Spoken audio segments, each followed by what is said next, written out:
1 minute.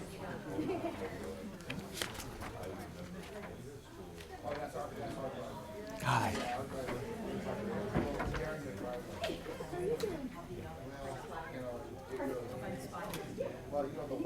Hi.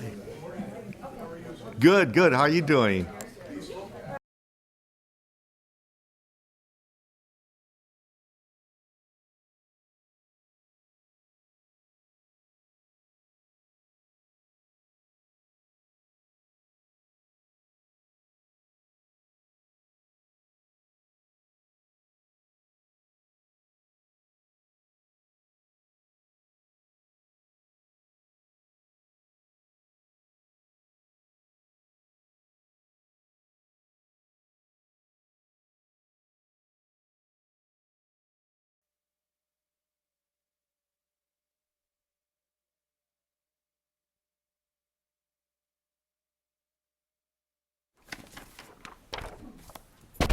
Good morning, and welcome to the regular meeting agenda, September 24th, 2019, 9 a.m.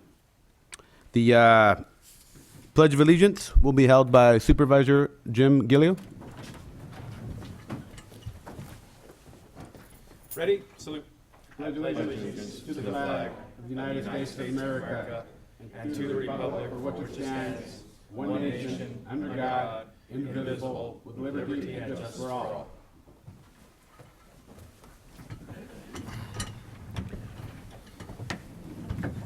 Can I have an acknowledgement certificate of posting? So moved. Second. Mr. Chairman. All in favor? Aye. 5-0. Presentations and recognitions. Supervisor, Behavior Health Department. I put one on your desk, please. Red ribbon? Yes, sir.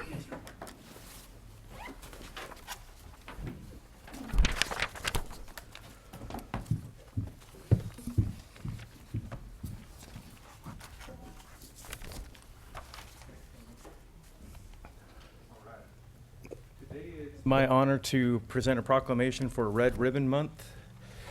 Side note, the Red Ribbon Run is coming up on October 19th, I believe it is. Is that right, Mr. Chair? Yes, Saturday. I'll be down there participating. Hope to see you all down there. Whereas alcohol, tobacco, and drug abuse cost California billions of dollars every year and impedes the ability of Californians to lead healthy and productive lives. The California Department of Healthcare Services, Alcohol and Drug Programs, the Behavioral Health Department, Department of Education, local law enforcement, and community-based organizations are embracing the California Red Ribbon celebration to highlight the support of substance abuse prevention.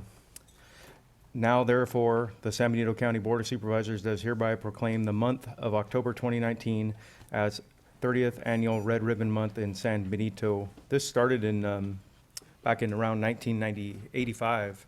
And I don't know if you remember, there was a DEA agent named Enrique Quique Camareno who was killed by the Mexican cartels. And there was a movement to wear red ribbons around his death. And that's where this started. Just a little bit of, tiny bit of history on that.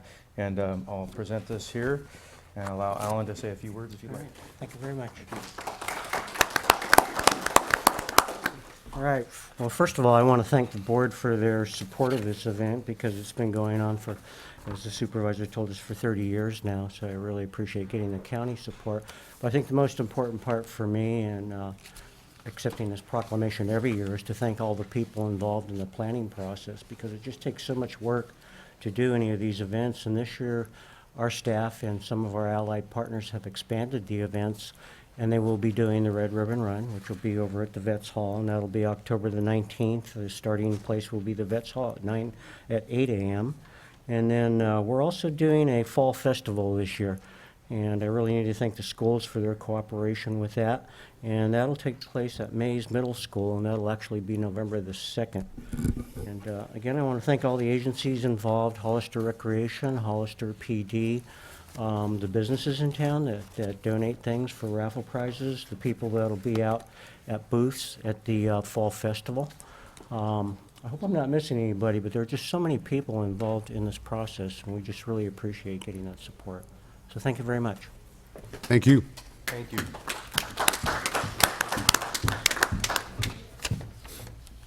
Move on to public comment.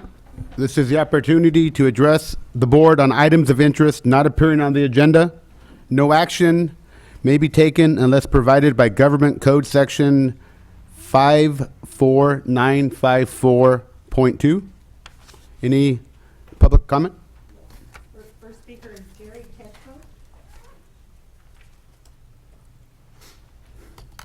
Tetro. Ecology, Jerry. Jerry? Is this in regards to the business node? No. Okay. Oh, I would, sorry.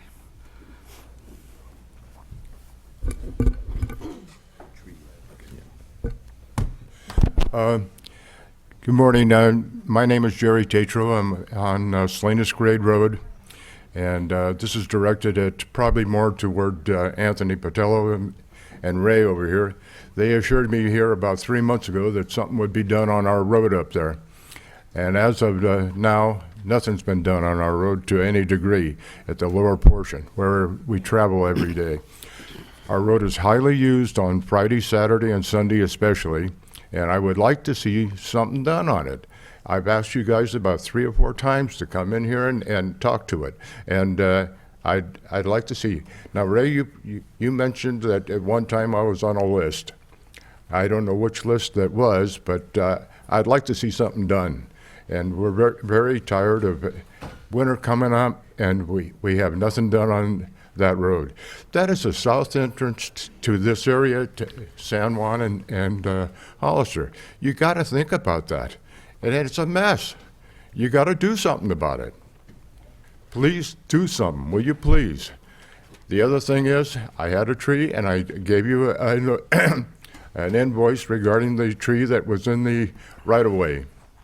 The tree has been trimmed and cut and taken down, but it's still in the culvert and still your responsibility. I have heard nothing regarding what's to be taking place, and you're paying for it or working with me on it.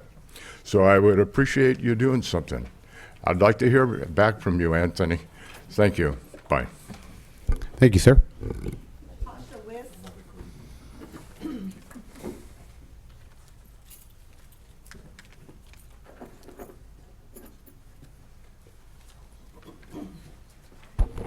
Yes, I'm Natasha Wiss. And my comment is on the 3-minute buzzer rule. First, 3 minutes is a limited time to express one's opinion. From my observation, most speakers at this podium are well prepared to end at their allotted 3 minutes. The few people who do not are usually first-time speakers and not as adept at the process. I have gotten feedback from several women who said, "I really have something to say to the board, but I'm just too nervous or afraid to go up there." As to the buzzer, the sound is not only excessively loud, but designed to assault and intimidate. Most speakers who are buzzed, I notice, leave the podium with their heads down. In a democracy, the purpose of elected officials is to serve the public and promote the common good. I find that opening the meeting with a strong and authoritative warning to all of us to be respectful and not cause a ruckus implies that we, the public, may turn into a rabble or mob and challenge the authority of the board. My suggestion for a more democratic discourse is to hold up a 30-second sign when a speaker is over time and let him or her finish his sentence. You, the board members, are elected to listen to us and serve us as our representatives. Democracy means one person, one vote, and many voices. Thank you. Thank you.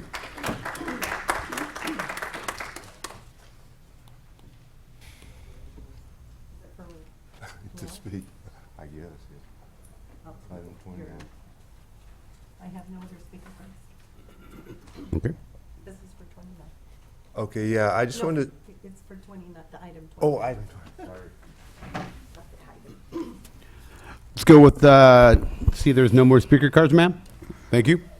Department head announcements, informational only. We'll start off with our CAO, Ray Espinosa. Thank you, Mr. Chair. Yes, we have an announcement out of our elections office. I'd like to invite Joe Paul Gonzalez, our auditor, controller, and elections.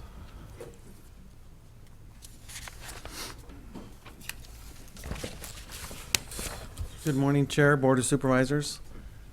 Today we have a couple announcements in elections, but I also have an introduction that I'd like to make to the board of a new recent member to our elections recorder, clerk, and auditor staff, and that's Francisco Diaz.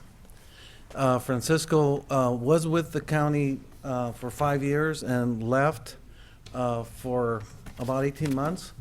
And we were very fortunate that he, he saw the light and realized that, working with our department was what he wanted to do. And I'd like to ask Francisco to come up and say a couple words. First of all, I want to thank Joe, Paul, and Angela for letting me return. It wasn't easy. Like Joe Paul said, left for a couple months. I was over in Stockton, and I can truly say I miss San Benito County. I miss the weather. I miss the people. So I'm glad to be back, and thank you, Board of Supervisors, for also granting me the opportunity to come back. Thank you. Thank you. Okay, now we have Shayla Funes Gonzalez, who's going to, she's basically the main impetus in our outreach efforts, and she's going to talk about a very special day today.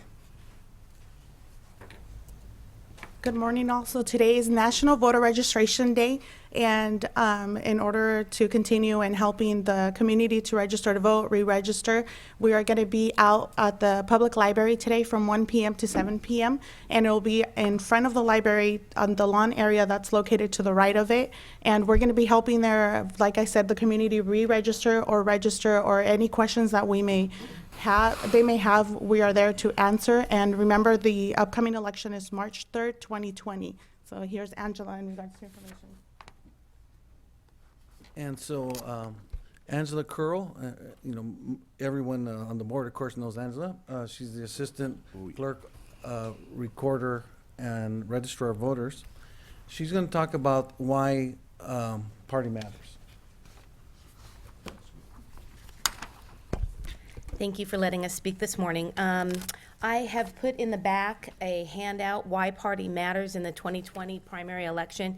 As Shayla mentioned, the primary has moved from June to March 3rd. So we are actually in the middle of signatures in lieu of filing fee period, and the nomination period is going to open in just a few weeks, just in case you're a candidate or a soon-to-be candidate. But why does party matter in the March primary is because even though in California, regardless of what political party you're registered, typically you get to vote for any candidate that's on the ballot. You get to see all party candidates in California. However, it does not apply to president. So if you're not registered in the party you choose to vote for president in the primary, that candidate will not appear on the ballot. So with the outreach efforts that Shayla's doing, we're trying to encourage everyone to verify their current registration, which they can do on our website or they can call our office. These handouts give you great information about why party matters. Additionally, AB 681 was passed by the legislature, and it is requiring that we send a notice to all registered voters of the county, informing them about not only why party matters, but about crossover voting, and that's when you're a no party preference voter or nonpartisan. Some parties may allow you to cross over for the political party that you wish to vote for, but not all parties. Historically, there are several political parties that have, but some political parties have not allowed you to cross over.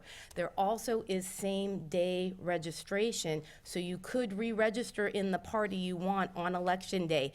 But think about what that means operationally for the elections office. We have to guess how many ballots we need in all those parties. So what we're encouraging the community to do to ensure that we keep our cost as low as possible is make sure you're registered in the party you wish to vote for president by the end of this year. And we'll be doing outreach efforts and mailings on that.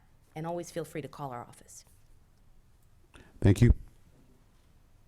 That concludes our announcements from the Elections Department. Thank you very much. Thank you. Any further announcements from department heads? Yes, Mr. Chair.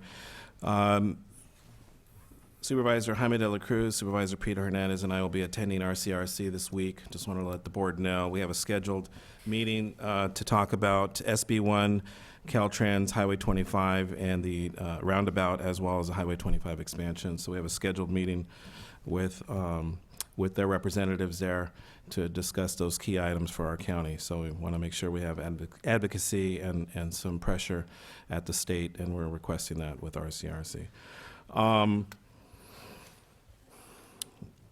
Mr. Chair, we'd like to go ahead and make sure that item 33 is heard first on regular agenda due to scheduling and timing. We would also like to pull item 23 to be heard for another date. So that'll be off of consent. And one other announcement I wanted to make is that Mr. Harry Mavajonas had actually presented to your board about, was it Salinas Valley Grade Road, that there was some issues with potholing and the potholing repair. I just wanted to emphasize that with the board, that there was a cement issue, and so there was some concerns with that. I wanted to make sure that the board and the public knew that in October, we're going to be coming back to your board to have a presentation on Measure G, SB1, and any other funding that we have available for realignments of Cienega Road, John Smith Road, and an overall financial overview of where we stand with our roads, and a presentation on Measure G. So I want to make sure that the public was aware of that. I go ahead and I'd like to pass this on to County Council. She has an announcement. First of all, there was one correction on one of the consent agenda items. It's item number 26 in paragraph 5. It referenced the date of December 24th, 2017, and that should be December 24th, 2019.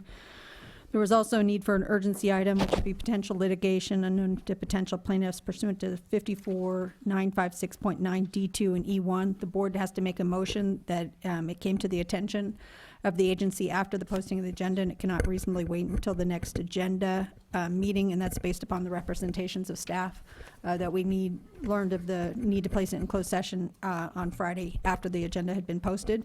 So if the board can make a motion to add that to closed session, if that's approved, then we can discuss it in closed session. Mr. Chair, I move that we add this emergency item to the closed session agenda as stated by County Council. Is there a second?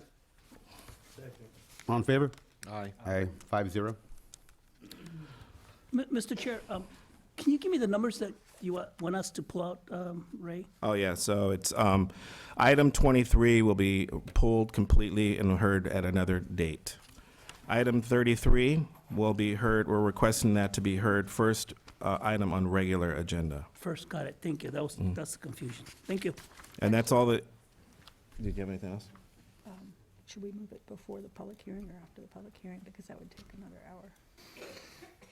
If it's okay, Mr. Chair, we would like to hear that first item prior to public hearing. It may take a bit on public. It's up to your board on that, if we can, just due to timing on that particular item.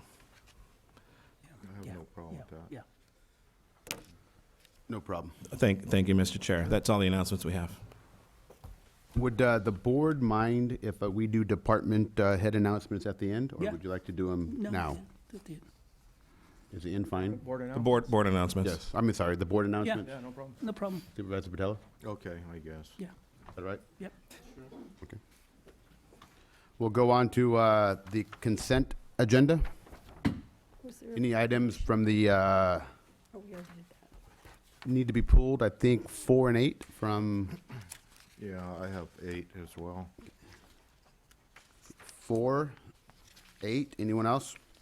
Number 2, Mr. Chair. 4, 8, number 2.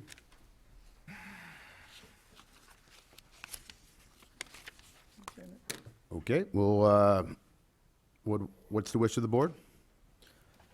Did we have any from the public, Madam Clerk? I'm sorry, I just want to make sure. Oh, and those eight. are the public 4 and ones. 8. I'm sorry, thank you. Mr. Chair, I move that we approve the remainder of the consent agenda items that were not mentioned. Do I have a second? Second. All in favor? Aye. 5-0. We will start off with number 2, and I'll give the mic to Mr. Dela Cruz. Thank you, Mr. Chair.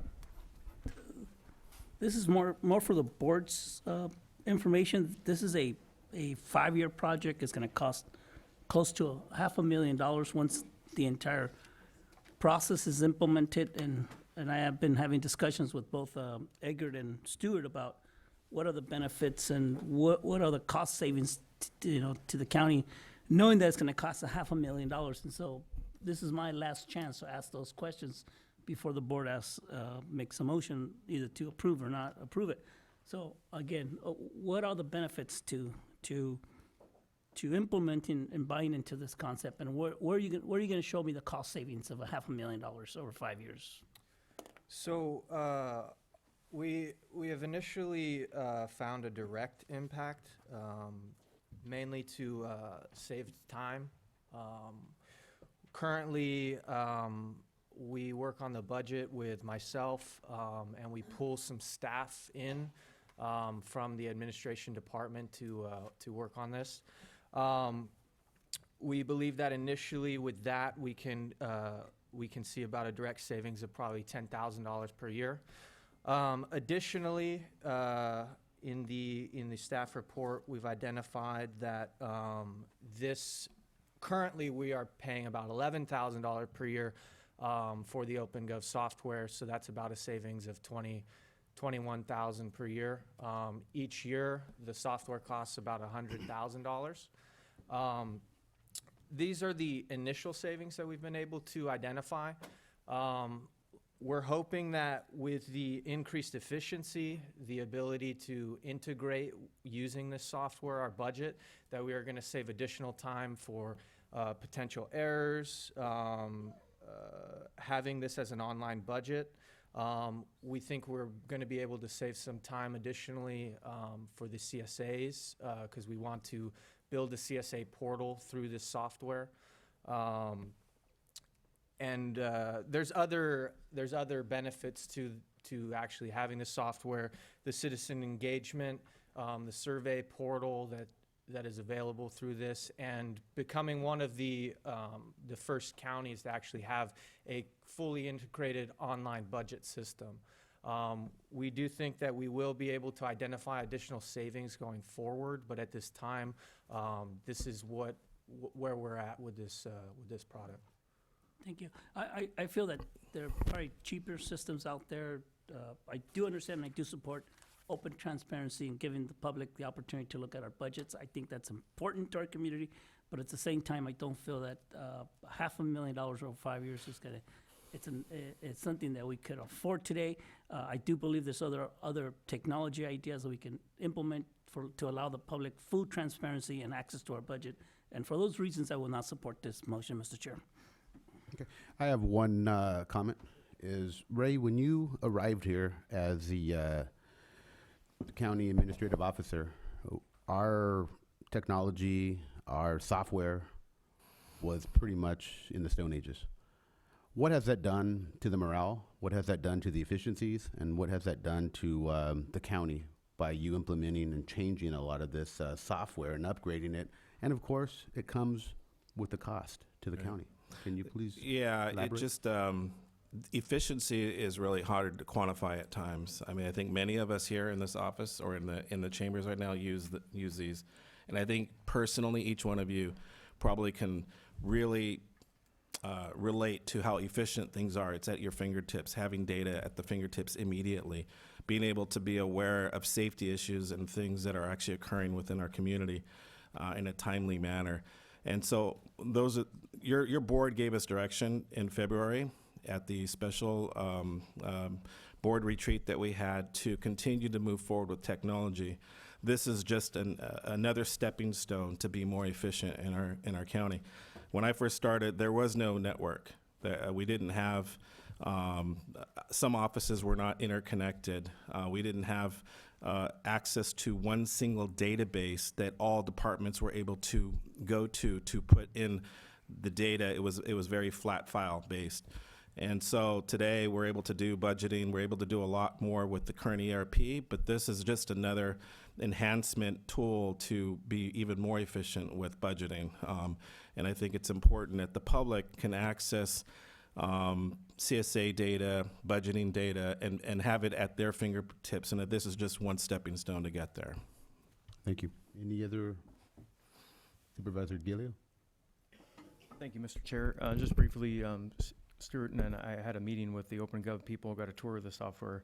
I think it's a critical need for our future, to be frank with you, to allow everybody that's out here that's so interested in our meetings to actually just be able to click in and see our budget, see where their money, this is not our money, this is our community's money, and they can see it, they can watch it, they can see graphs, they can download it, they can massage it, play with it, and see where the money's going.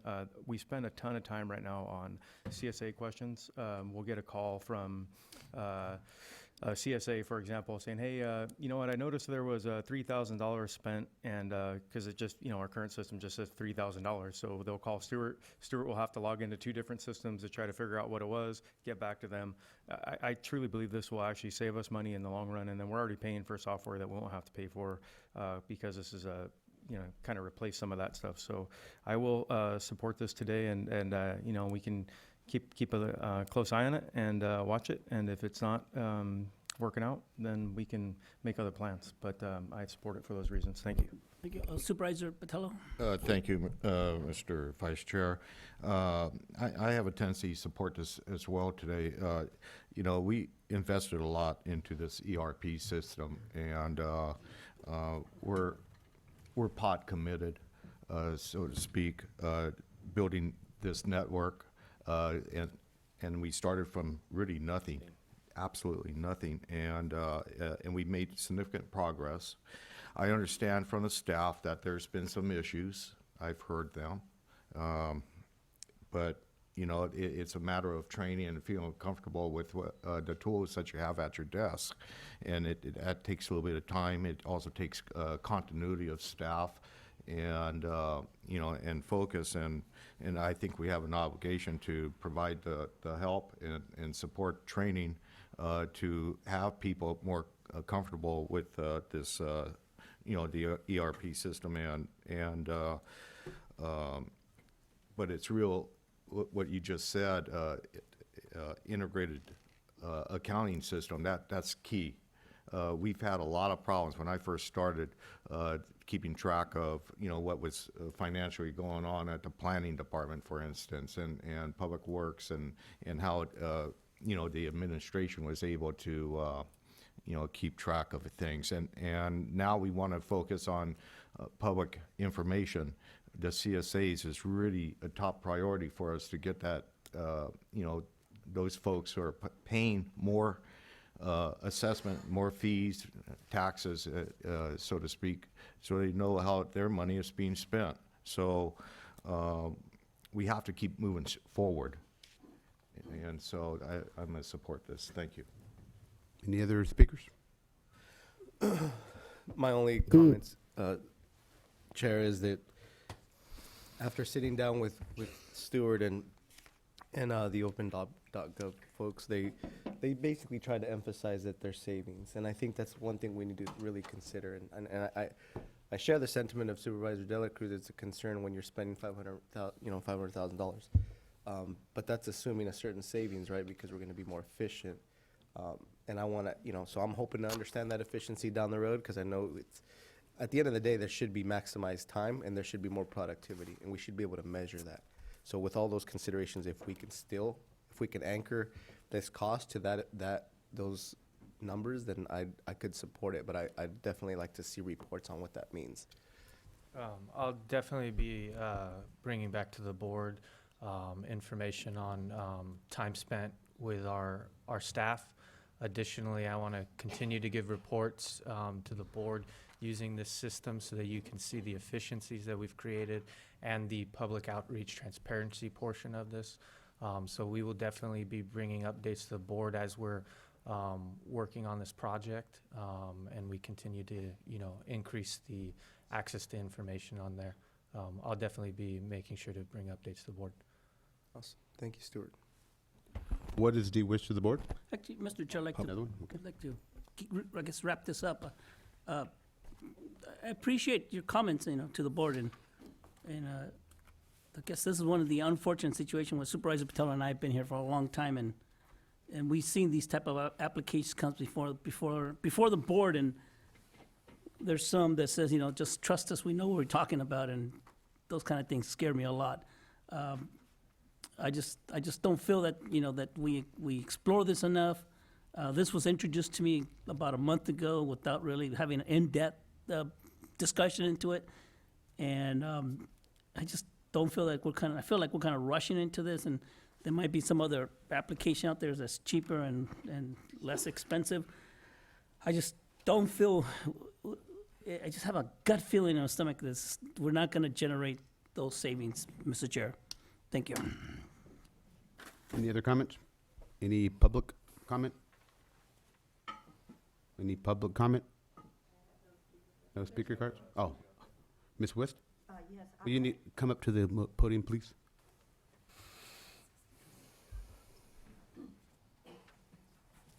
Well, I'll admit it, until this moment, I was ignorant about the situation.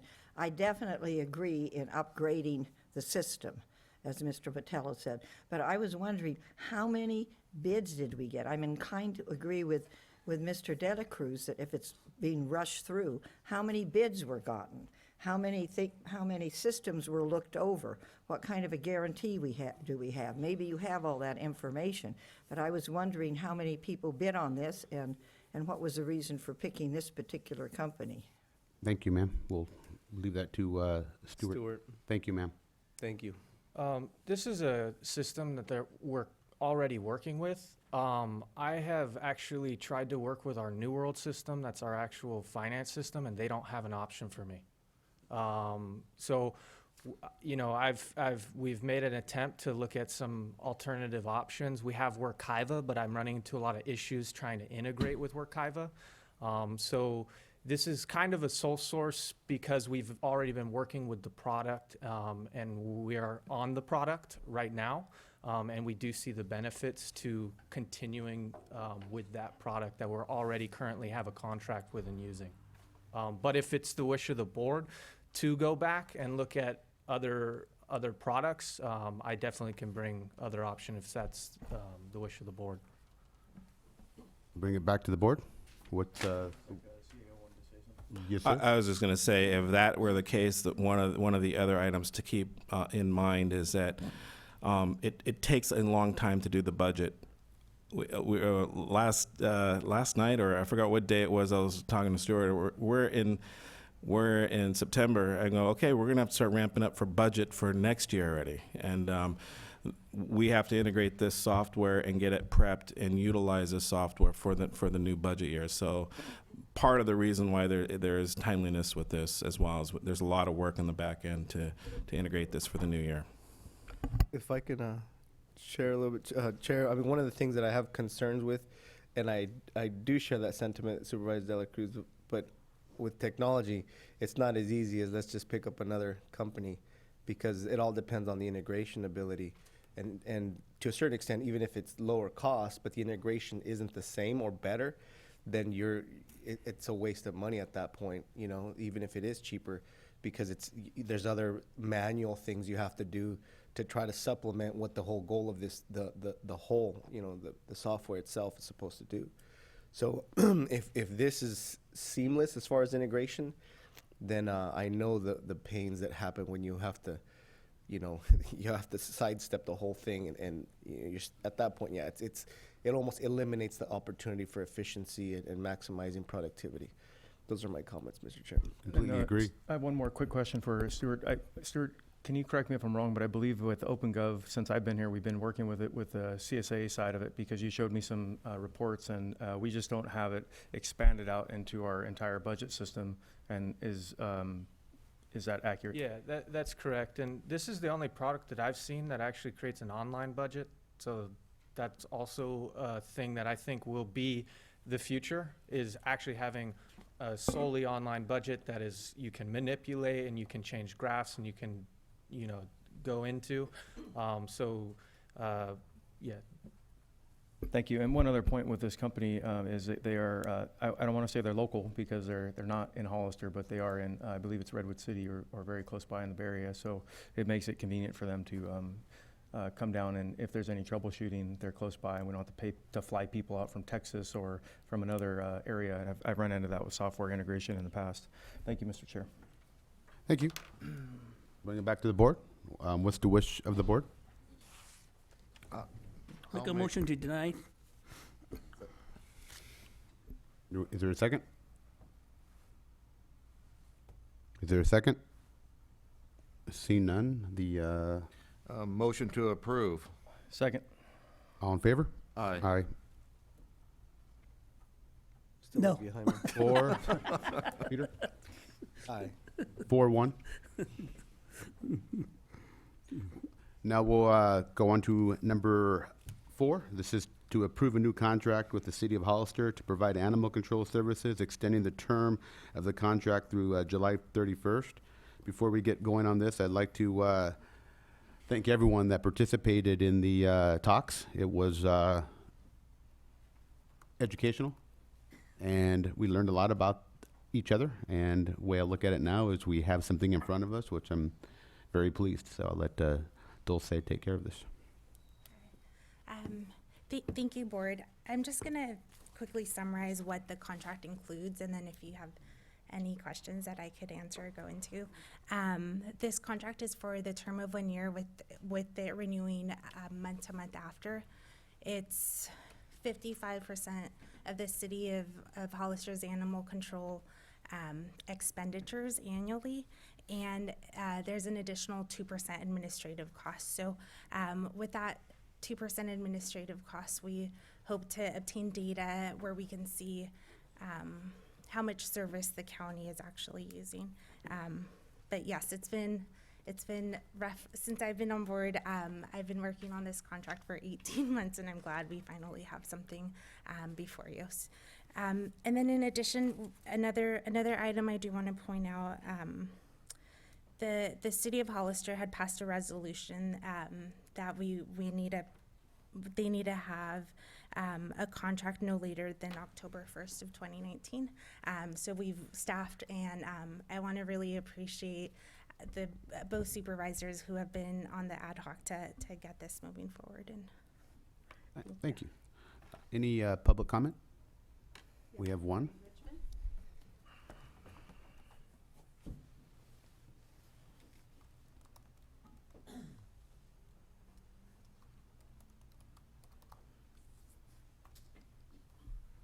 Good morning, Marty Richmond from Hollister. I encourage the Board of Supervisors to approve this contract.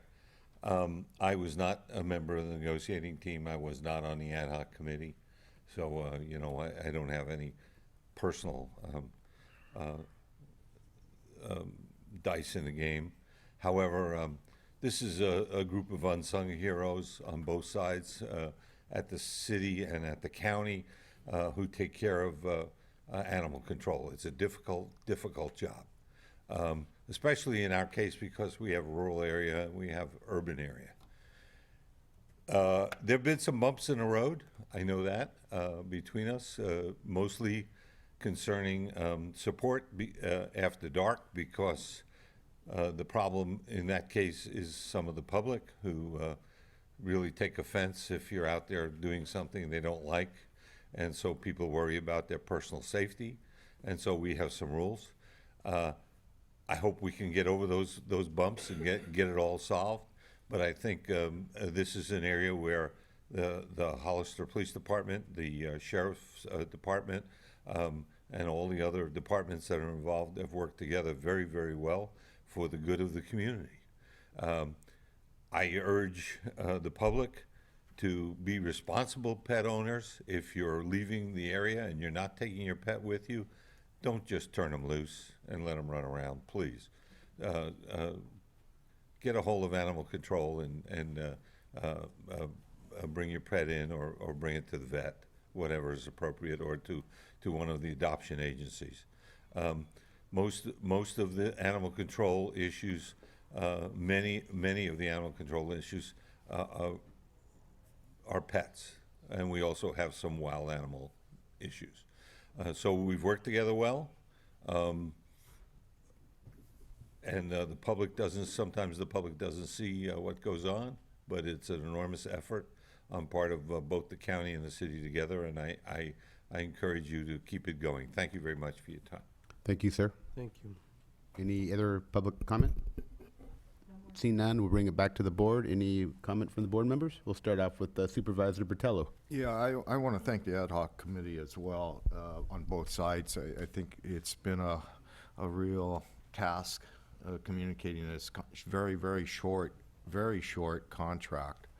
I think you have to go right back to work and figure out something that's more long-term. And, but, you know, I continue to think that there's some structural problems on how animal control is managed in the county. It's been a concern of mine since I've been on the board. I don't have any other. Yeah, I'm done. 30 seconds. Talk about the 3 minutes. There you go, Miss Wist. We told him he's done. Yeah, but finish my point is that, you know, we do have to figure out a way to try to work together even more efficiently, you know, between Hollister providing the services and things happening in the unincorporated area. We got to kind of keep our eyes open for some other options as well. Thank you. Supervisor Gilio? Mr. Chair, thank you. Instead of going over a long dissertation of what happened, I'd just like to thank some folks, and I'd like to thank Dulce, start out with her. Dulce has been an amazing force in this and hasn't given up and stayed positive throughout the whole thing, and I really appreciate her getting this done. CAO Espinosa, Edgar Nolasco on the county side, and then of course the city side, we have Captain Reynoso, Lieutenant Olson, Chief Westrick, and Cheryl Mullen and Bill Rivera, and then a real big thanks to the sheriff and his department, because he is extending his folks and his resources to help us take care of our animals in our community, and that's a really big thing for him to do, and I really appreciate that. And then Captain Eric Taylor has been a force in this as well, along with Dulce, and I wanted to thank Peter Hernandez as well, Supervisor Hernandez, for his leadership throughout this process. Thank you. Thank you. Any other speakers? Supervisor Mr. Hernandez? Chair, I definitely wanted to thank not only Dulce but Supervisor Gilio. A lot of the volleying or the dialogue was, you know, especially with the background that Supervisor Gilio has, was in the realm of policing. I gave respect to him definitely in handling a lot of the conversations, because I understand that there's that sense of you know, of understanding with those same departments, the police department, the sheriff department, and knowing how they think and ultimately what their concerns are. And I listened in, so I probably played more of a listening role, but my goal was definitely to support ultimately this contract moving forward. I know it's a tough, animal control is not an easy thing, but just the same, I know that it took very cool heads to come together ultimately and make this decision to move forward and supporting and respecting the sheriff's department, because I know that they definitely had to take a deep breath and said, what do we have to do what's best for our community? And that literally was the attitude. And the police department just the same, and said, how do we make this work? And I just appreciate that they figured it out. And I so appreciate the sheriff's department for willingly being part of this conversation. So thank you. Thank you, Mr. Chair. Thank you. Bring it back to the board. I would love to make this motion that we approve the animal control contract for 1 year and hopefully extend it month to month indefinitely. Do I have a second? Second. All in favor? Aye. Aye. Aye. 5-0. Thank you. We have a contract. We'll go on to another one that we're working with the city of Hollister. That's number 8. That's a adoption authorizing the county administrative officer to prepare all necessary documents to the Board of Supervisors considering the permanently closed, vacant, and dispose of the portion of Nash Road. Like to have Supervisor Dela Cruz and Supervisor Hernandez talk about this, being that they were on the ad hoc committee and did such a great job. No, I actually want to thank our staff, Ray and Dulce especially. You know, she has a new nickname without pay, and that is the Bob the accountant, because she's the one that's out there looking out on the best interest of the taxpayers' money, especially when it comes to the county. Thank you, Dulce. We do appreciate all that effort. Mr. Chair, this is a long, long process, and it's still continuing. This is just the beginning. This is the first step. Let me provide some feedback to the public before I continue. A while back, with your blessing, the entire board's blessing, we decided to move in a direction of building a sports complex out there behind the high school. It's taken a lot of time, it's taken a lot of effort, and we had several committees have met, and we just couldn't pull it off. And one day I just called Ray and told Ray, we need your help.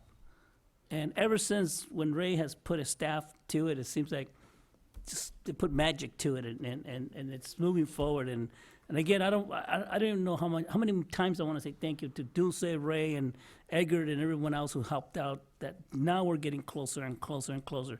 So the first step that needs to occur for us to really vision a new sports complex out there is to work with the high school and the city Hollister, and to have that piece of land be given to the county of San Benito. And some of the points that have to happen is Nash Road.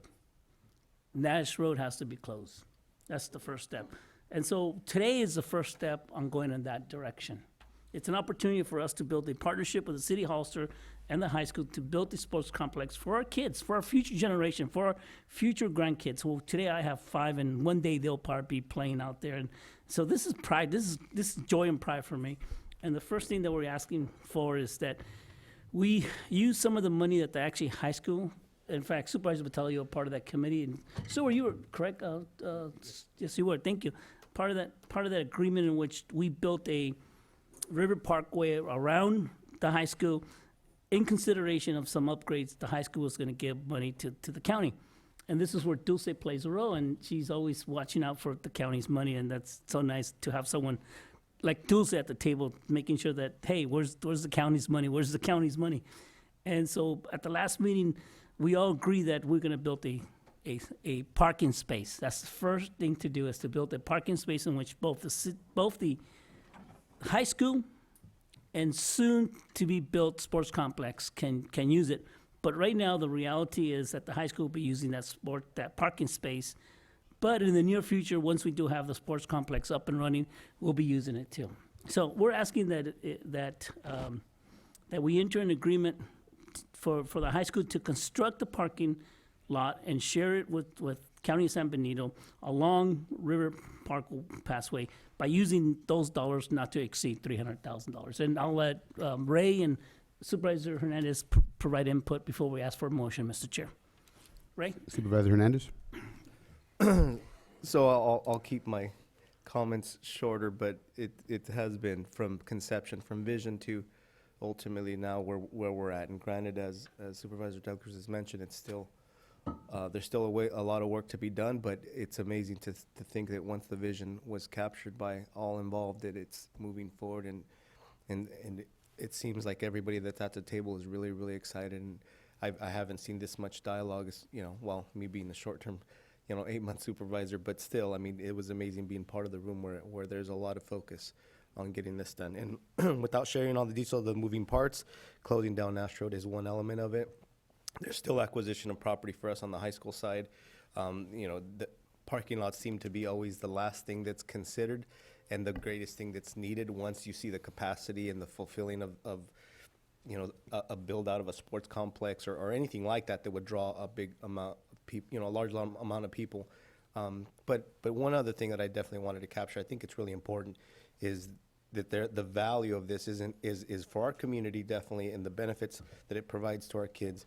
But the economic development benefit that this brings is huge. And I remember Supervisor Medina being at the final build out of the high school swimming pools and seeing the potential of just that element, because it is, once you get tournament type focus, then all of a sudden you're drawing larger crowds than you would have ever thought of. And to think that people would come to our community to spend their money, I mean, that is economic development. So anyways, long and short, that's my 2 cents, Mr. Chair. Thank you.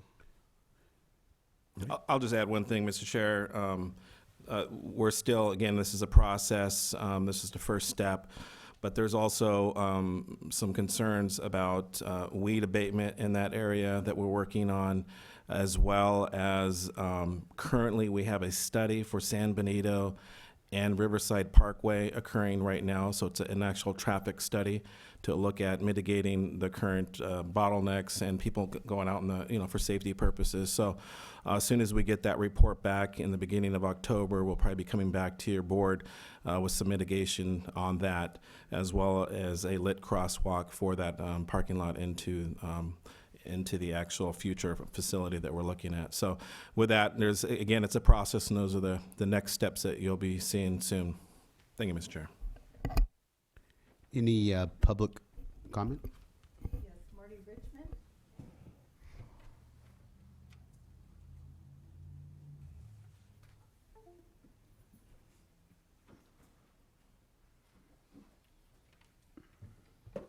Good morning once again, Marty Richmond from Hollister.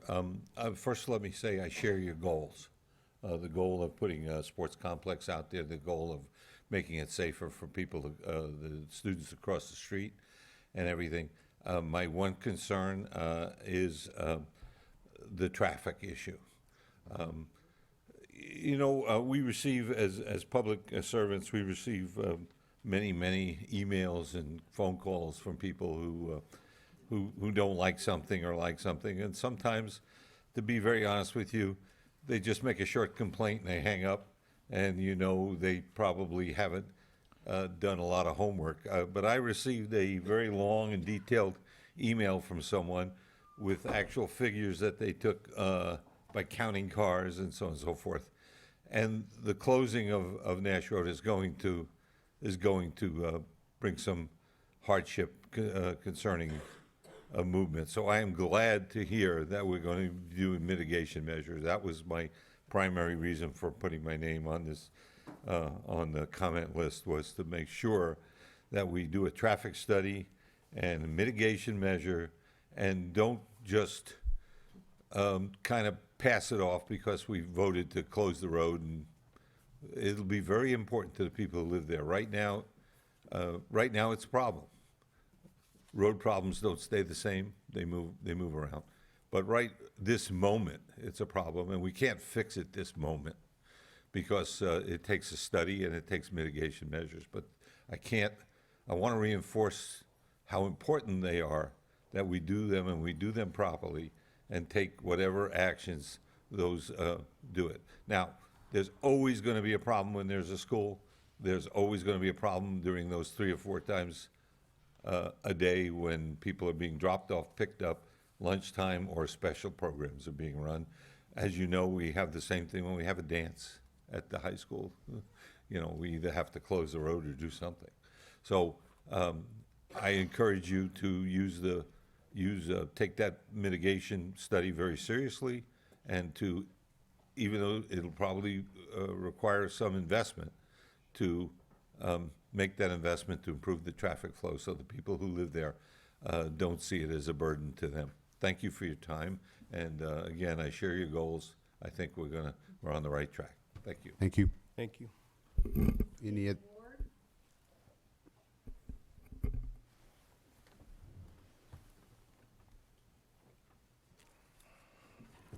Good morning, board, and good morning, community. My name is Steve Ward. I'm a professional umpire with baseball. I live on Nash at the first gated community next to the River Parkway. I only have a few comments. I know there are different levels of traffic studies that are available.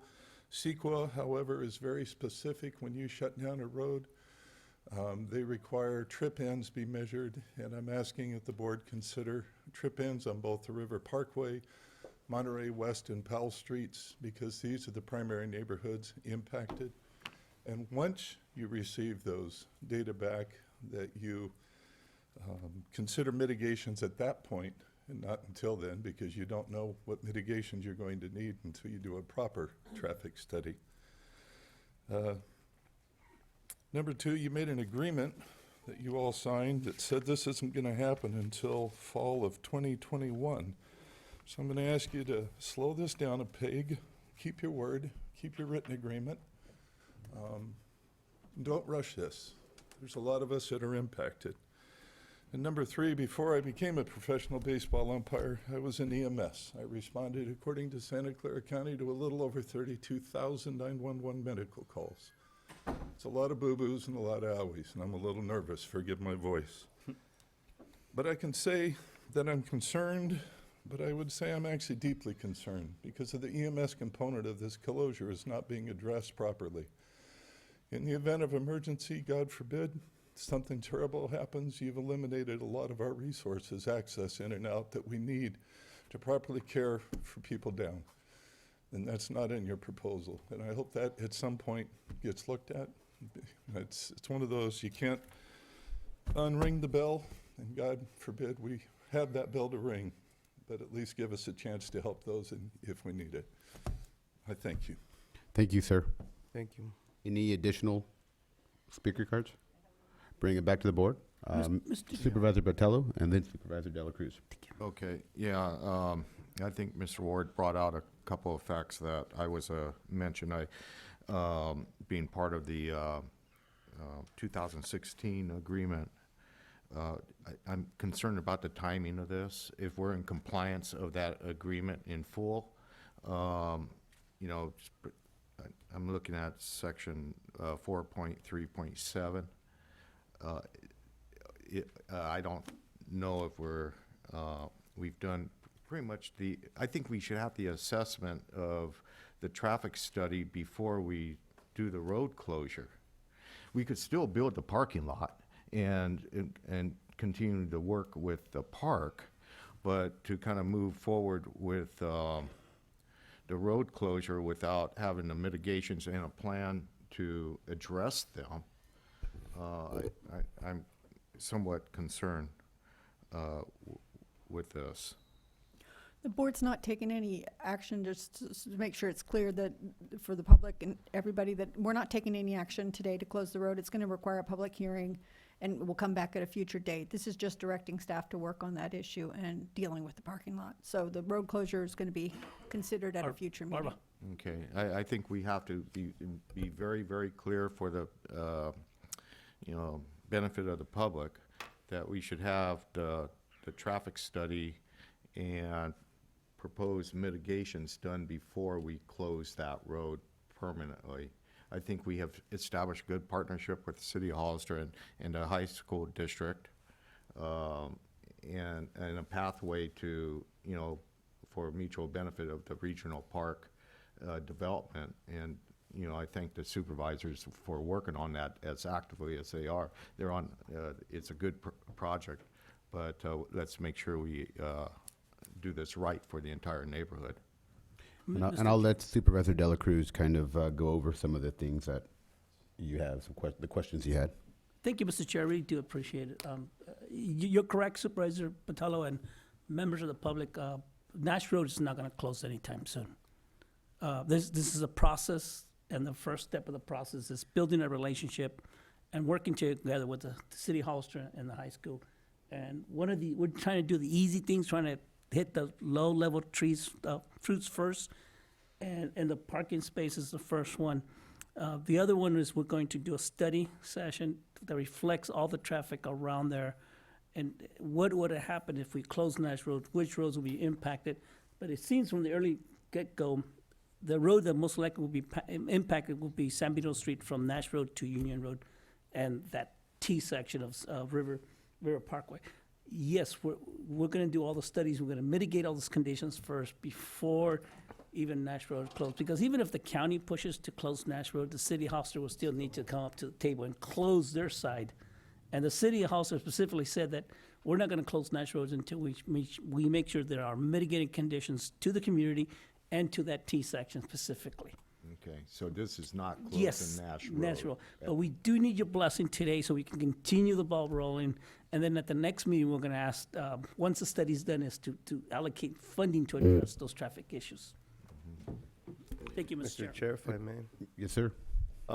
Just to piggyback off Supervisor Dela Cruz, so the last meeting that we had, which was this last Friday, I believe, we had the city there, we had obviously the county and, you know, staff and the high school. And the conversation, in a nutshell, was very focused around those mitigation measures. That was a very it was stressed over and over that we need to make sure that we address that T section. I mean, it's actually within my district, so that's why I made sure I had that dialogue and included the reality that we had to address that issue, because we knew that it would end up getting pushed back, and the city obviously wouldn't be supportive of it if we didn't address those mitigation measures. So we are on that focus, and we want to make sure that we do things in right order, and that's priority one.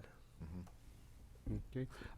Just real quick, just for the record, we are not voting to close Nash Road. Correct. This will be done possibly at a later date once mitigation measures have been completed. We are working on the parking lot, and at this point in time, the parking lot only. So what is the wish of the board? Mr. Chair, I make a motion we adopt resolution authorizing the CEO to prepare all necessary documents for the Board of Supervisors' consideration to permanently close, vacate, and dispose of portions of Nash Road between West Street and Monterey Street, and authorize the chair to sign it, and to authorize and direct the CEO to negotiate and execute the terms of a share use agreement with San Benito County High School District for construction and share of the parking lot on the high school campus connecting to the River Parkway Bypass Road to be funded by the county, and the estimated amount not to exceed $301,000. Authorize the CEO to approve the funding payment for construction of the parking lot. Do I have a second? Second. All in favor? Aye. 5-0, it passes. Thank you, Mr. Chair. Now we'll go on to Item 33, item 33, or 32, excuse me.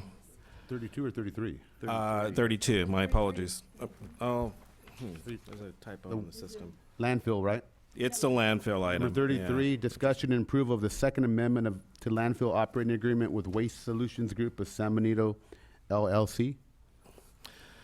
Thank you, Mr. Chair. Yes, I'd like to go ahead and invite up Michael Colantuno. He's been our the individual that we have hired to help assist us with drafting this contract before you, and I'd like him to go ahead and present to you key points on this particular item. One second before. I just want everyone to understand that this contract has been looked at, has been discussed, has been going on for roughly two years, a little bit more. I came on board 2 years and 8 months ago, and this is the first thing I was looking at. So by all means, please understand that there's been a lot of time, a lot of back and forth, a lot of headaches, and it's been a document that I've read too many times and I've heard too many times. So please, it's not something that we came up with overnight. There's been a lot of research put into this contract. Thank you. Good morning. My name is Michael Colantuno. I'm a local government lawyer, and I represent cities and counties around California. And I've been helping San Benito on a number of projects over the last few years. And starting about last November, you asked me to take on this project. I have sort of three things to talk about. One is the relationship generally with Waste Connections. Two, the broad deal points that are in front of you. And then lastly, the chair has asked that I be careful to point out the changes that were made in the last 24 hours. It's not uncommon that when you do a big complicated agreement that all of the principals read it at the last minute and come up with questions, and so you get lots of changes in the last 24 hours, and that happened here too, although none of them are of concern to me, and I'll unpack them. So starting more broadly, the county owns the John Smith landfill. The county used to operate the John Smith landfill and has contracted with Waste Connections, Inc., which is a large corporation traded on the New York Stock Exchange, to bring their expertise and, quite frankly, their capital to operate your landfill. The agreement that we reached a few years ago front-loaded some consideration for the county, but over the longer term didn't seem that good a deal for us. So we were looking for an opportunity to change that balance. That opportunity came to us when Waste Connections saw a need to expand the landfill. They're filling it up quite rapidly. There needs to be an expansion. Getting an expansion requires a lot of lawyers and consultants because you have to get permits not only from the county but from state agencies as well.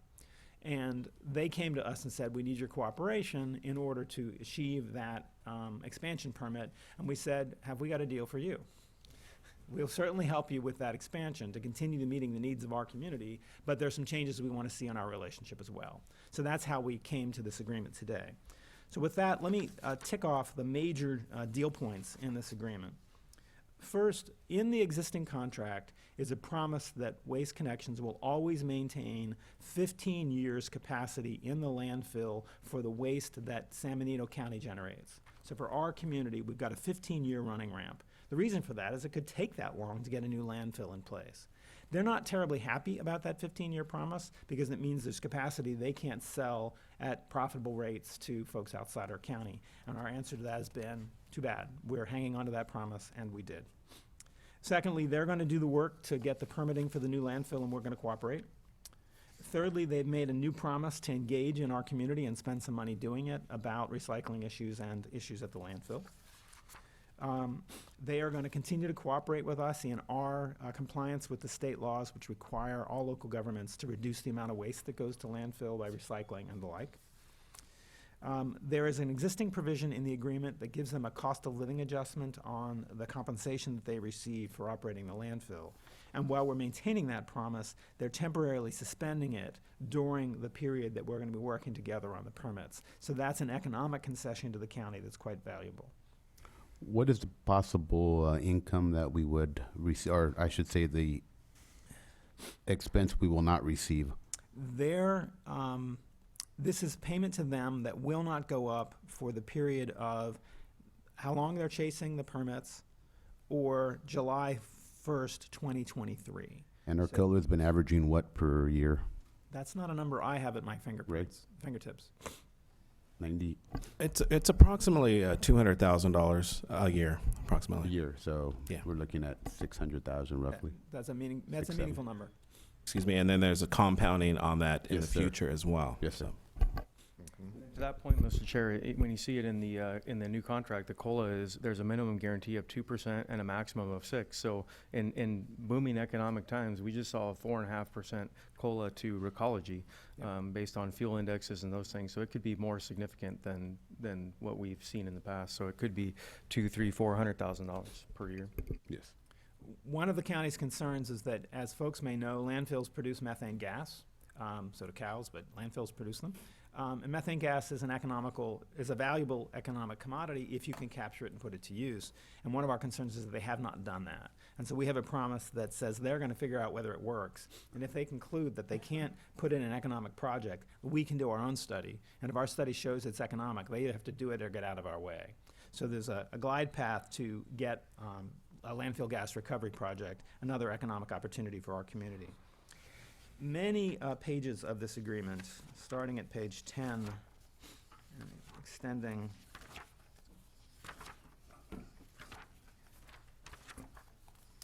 all the way to page 29, about half of the bulk, are what the board members and I have been referring to as boilerplate, which is standard provisions that lawyers include in agreements to enforce, that make them enforceable. This has been very important to the county. I'm not going to bore you with the details, but we want to make sure that we get the benefit of our bargain, and that if they don't deliver, we can do something about it. And so we spent a lot of time arm wrestling over these provisions, and I'm pleased to say that we got what we needed, and that this is a much stronger contract in terms of our ability to enforce it.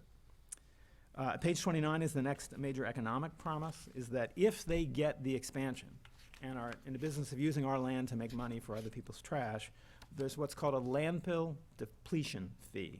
You can think of it as we're selling out capacity in our landfill and we're going to get something for it. That landfill depletion fee is in place now, but this promise requires them to significantly increase it at the time they permit the new facility. On page 30 at paragraph 4, there is a payment to the county of $200,000 per year until they give up on their expansion, achieve the permits, or have paid $2 million. So it's $200,000, probably a 3 or 4 year period before they have permits. And that money is discretionary money that the county can use as it thinks best. Wait, I may interrupt you there, sorry. The 200,000 you're speaking of, I believe. Oh, you're right. You're I'd like right. to see is to roads along the route. You're right. Thank you, Mr. Chair. This $200,000 is restricted to improving the landfill haul route. And that's the path from the regional highways all the way out to the landfill. We're also talking about working with them to change that route in a way that will put less of the burden on our county roads and put us in a position to improve those roads, because I think folks know they're in pretty bad shape. Repeat that one more time. We're also in discussions about adjusting the landfill route so that they choose a shorter path to the landfill, and that fewer of those roads are paved by San Benito's budget and more of them are paved by California's budget. Thank you, sir. So that we're at work on that too, but that's not yet reflected in this agreement. That's a side discussion we're having. So thank you for the correction, Mr. Chair. Paragraph 5, one of the big concerns of our community has been that the rate that locals pay is higher than the rate that is charged to under contracts to bring in municipal waste from places like Gilroy and Morgan Hill. That was a hard problem for us to challenge because there's a lot of money at stake. But the board made it clear that it was their single largest priority for these negotiations. And we got a reduction of the tipping fees that locals pay when they visit the landfill. And we got a cap on future increases in those fees that's going to be the lesser of the consumer price increase or the average increase at two comparable landfills, one in Marina and one in Salinas. So that was an important economic provision of the agreement. Paragraph 6 on page 31, they're going to buy the site. Can we jump back real quick Yes, sir. on that? So the one of the changes that the community will see or the public will see that's not in the agenda packet is it was originally going to be capped at 110% of the average of the Marina landfill and the Salinas Valley Solid Waste Authority landfill. And in some last-minute conversations and negotiations, we were able to drop that down to just the average of the two. So there's no 10% kicker above what other communities are paying. At some point, we may reach what other communities are paying, but right now we're far less than for our local people only. And you're being too Wanna point that modest. out. It wasn't just last-minute conversations. It was last-minute arm-twisting by you, for which I'm grateful. Paragraph 6 is the hauler, WCI, is going to purchase the site of the new landfill at their expense. We will end up owning that land, although owning land that used to be a landfill is not necessarily the most valuable real estate on the planet, but they sometimes have uses for things like gas extraction, for park and rec resources. There's things you can put on top of a closed landfill that are valuable to have, so that's important to us as well. Paragraph 7 provides for an immediate increase in the tipping fee revenue to the county of $1 a ton. And that will last until they give up on the expansion, they obtain the expansion, or 3 years out. So that's $1 a ton for up to 3 years. I don't have at my fingertips an estimate of how much that is, but I think it's a pretty meaningful number. Paragraph 8 is a temporary increase in the landfill depletion fee. I told you that if and when they permit the new landfill, there's a schedule of increased landfill depletion fees, which is effectively a purchase price to us for capacity in our landfill. This is one that gets us from here to there. It's 90 cents a ton during the period that they're permitting it. They are unhappy with the intersection of John Smith Road and Fairview Road because they can only bring their trucks in from one direction. And they've agreed to give us $2 million to try to realign that intersection so they can bring in trucks from both directions. We may or may not spend the $2 million in that way for two reasons. One is we may change the route so that we don't need both turning movements. Secondly, we may find out that $2 million isn't enough to really do what's needed there, in which case we won't spend the $2 million that way. And if we don't choose to change that intersection, we can spend the $2 million on other improvements to the haul route. So the folks who have to put up with those roads out there that have been ground down by the trucks should know that some meaningful relief is coming. Since you're on that, Yes, sir. page 31, Yes, sir? number 7, Mhm. additional road impacts. Yep. It's $1 per. $1 a ton. Yes. Can you elaborate on that, please? What the paragraph says is, starting with the signatures, which should come shortly, they're going to pay us an additional $1 a ton for the waste they accept at the landfill. And they'll pay it until they give up on the expansion, get their permits, or 3 years run by. And it says the contractor shall be permitted to increase the out-of-county packer rate, meaning the rate that the haulers from Gilroy and Morgan Hill pay, as necessary to recover the revenue. There's no statement here as to how the money is to be spent. The section label says additional road impact payments. But the body of the section does not tie the board's hands. So the board will have discretion on how to appropriate these funds. They may choose to use them for road impacts. They may choose. That's up to the 5 of you. Go ahead. And I was just gonna say, and if the board, I mean, this is for road improvements and road maintenance. Really, that's the essence of it, but if your board wants to put some tighter language in there, we're more than willing to make sure that that's in there for that. And my advice is that you should not put restrictions on how you spend money in your agreement with the waste hauler. It's none of his business how you spend your money. If you want to make a commitment to your people, Yeah. just do that by an appropriation. I would bring back this in October meeting to discuss some of these other Yeah. things and Absolutely. How you spend your specifically. money is very much Yes.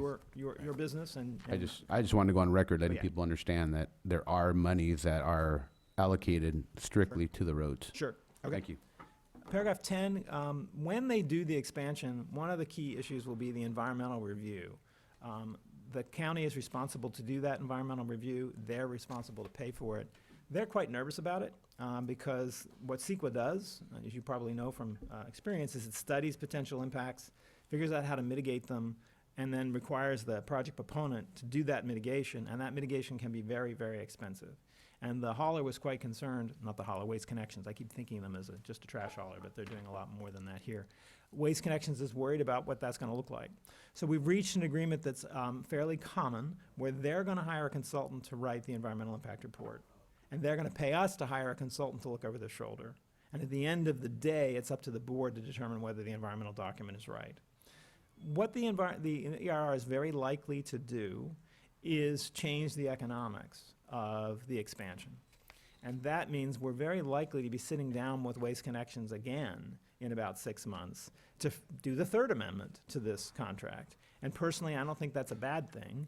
It may be boring for you to have to talk about the landfill again and more, but it gives us another opportunity to continue balancing this relationship in a way that meets our community's needs. So CEQA is something I don't want to dwell on today, but it is coming back. Paragraph 11 on page 33 is that promise we talked about to continue negotiations about the haul route. That's everything in here that's the basic deal points. Now what I want to do, as the chair requested, is go back through the agreement and point out to you the changes that were made in the last 24 hours.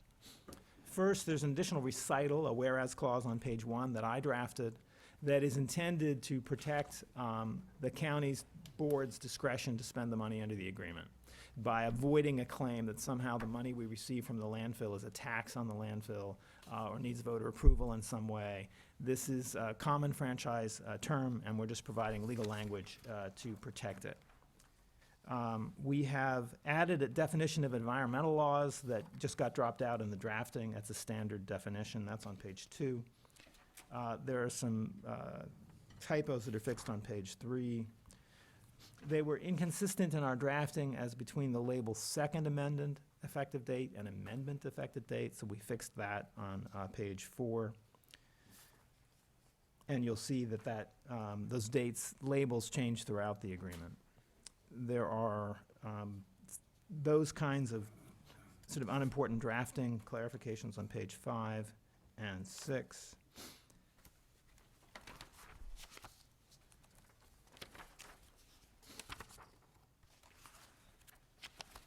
On page 10, in paragraph J, we filled in the date. We knew that it was supposed to be 3 years, but we filled it in to avoid having to talk about it later. On page 12, they had capitalized some words suggesting they were defined terms, but they're not defined terms. We're using common, ordinary dictionary definitions, so those are lowercase now. There was some inconsistent labeling of the beneficiaries of indemnity promises, and we cleaned up those labels on pages 14 and 15. There's another clearing up definitions on page 17.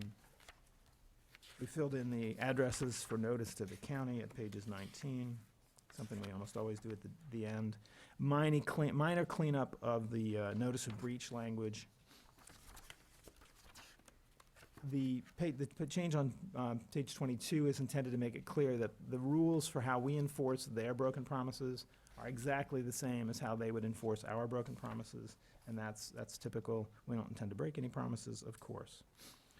On page 23, we've been having an argument with them at the table, a friendly professional argument, but an argument nonetheless, about if we sting them with a liquidated damages, which is like a parking ticket, for a minor violation of the agreement, not getting us the data that we need in the right form on the right date for us to get it to the state, we can fine them $250 or $500. They really wanted to appeal all of those to your board, and we really didn't want to let them, because these are supposed to be fast, cheap, efficient ways to get their attention about not critical, but important matters. And if we got to do the staff work to bring it to your board, and you've got to take time on days when you've got other things to talk about, it makes it a less useful remedy. So we basically said, no, we won't do that. But I suggested, look, if we sting you for more than 10 grand in these $500 fines in a year, and you want to come talk to the board about it, the minute we go over 10 grand, you can come talk to the board about it. So it was a way to balance their desire to make sure that staff's not being unreasonable, and our desire to make sure they're not wasting your time and making it hard for us to hold them accountable. I think that was an appropriate balance. On page 26, there's some minor cleanup to make the what's called a force majeure clause, which says if there's a hurricane in Texas and I can't get a check out that day because my offices are in Texas, we can get the check out the next day. That's a fairly common paragraph. I just wanted to make the language completely reciprocal, so that if we have a hurricane in San Benito and we can't get a check out, we got the same protection that they have. Okay. On page 30, they also wanted to be able to appeal late fees, and we've been saying no, and saying no, and saying no, and saying no, and they finally took it out. So that's what that strikeout on page 30 is about. Now, after your red line got to you yesterday afternoon, there was one more language change, and that's what appears on page 30. And this is the language that says, we're getting lower tipping fees for our residents, and we're getting an inflation cap. In exchange for that, we've agreed not to use a power that we had under the agreement to lower their packer rates. And the process is they come in and justify a rate, your board approves a rate, and they collect that rate. Under your contract, you could lower that rate without a reason. I've never seen that before, and you only did it once because, quite frankly, you were in tension with them and needed to get their attention. It was the equivalent of a kick in the shins. And we didn't want to give up the ability to kick them in the shins without other tools. I have 10 pages of tools now, so it makes sense to give it up, but we still needed the protection that we've talked about, which is that inflation cap, where they can raise these rates up to the CPI or the average of two competing landfills, whichever's less. And the agreement had been 110% for most of these negotiations since I became involved last November, and we got it down just yesterday to 10%. So this is new language that you've seen. And then there's one more sentence that I added at 10 o'clock last night to make it very clear that this language about our control over tipping rates does not give them any power to set rates. We have the power to set rates. We just can't lower them once we've set them. And that clarification has been agreed to them as well. Let's see, the cleanups on page 31 are all these minor definitional labels. There's no substance there. And with Mr. Gillio's help, we found out actually where the Seventh-day Adventist school is. Thank you very much, and cleaned that up. They've agreed to try to protect the school from traffic of incoming out-of-county trucks when the kids are being dropped off and picked up. And with that, Mr. Chair, I think I've covered the 3 points I've promised to cover. If there are questions, I'll be happy to answer them. Yes, sir. Page 7. Page 7. Yes, sir. Just want to make sure that when they're speaking of, it's the last paragraph. Yep. Contractor should use its reasonable direction in selecting the litter collection subcontractor. So basically, they will be collecting some litter off of John Smith Road. Yes. We want to make sure that it extends to the whole entire John Smith Road. John Yep. Smith Road ends at Santa Ana Valley. Yep, it does. It Okay. does. And I should, this got tucked into another paragraph, and it should have had a separate label. If it had a label, I'd have mentioned it to it. So it's good for you to point it out. This is a new promise that the county negotiated in the last week or so to do something for the folks who live out by the landfill to clean up the litter. And it's a $40,000 a year commitment to get contractors out there to pick up the litter. And just so they know, we will hold them accountable for that. So I want to make sure that they understand that. The other one is.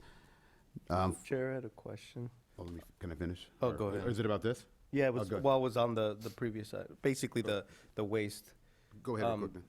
So basically, I remember the last conversations we had that there would be fees, right, if they didn't have a tarp. Yes. And those fees we talked about, was it possible for us to capture them to the benefit of those areas? Yes. And this was the promise that resulted from that discussion. We started by saying, look, you're going to fine people $50 if they show up at the landfill without a tarp over their load. And we would like to capture that money and use it to clean up the litter. Yes. And what the hauler said to us is, that's intended to get people's attention, and it is going to get people's attention, and we don't expect to see very many tarped loads. So there's not going to be a lot of money there. If you want to do something meaningful about litter, we need to spend some money on it, and that's how we ended up with this promise. Oh, God.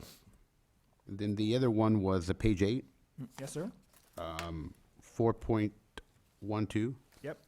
Wayne and incoming waste reports. Yep. There's been a lot of people asking me, well, how do we know that what they're reporting is correct?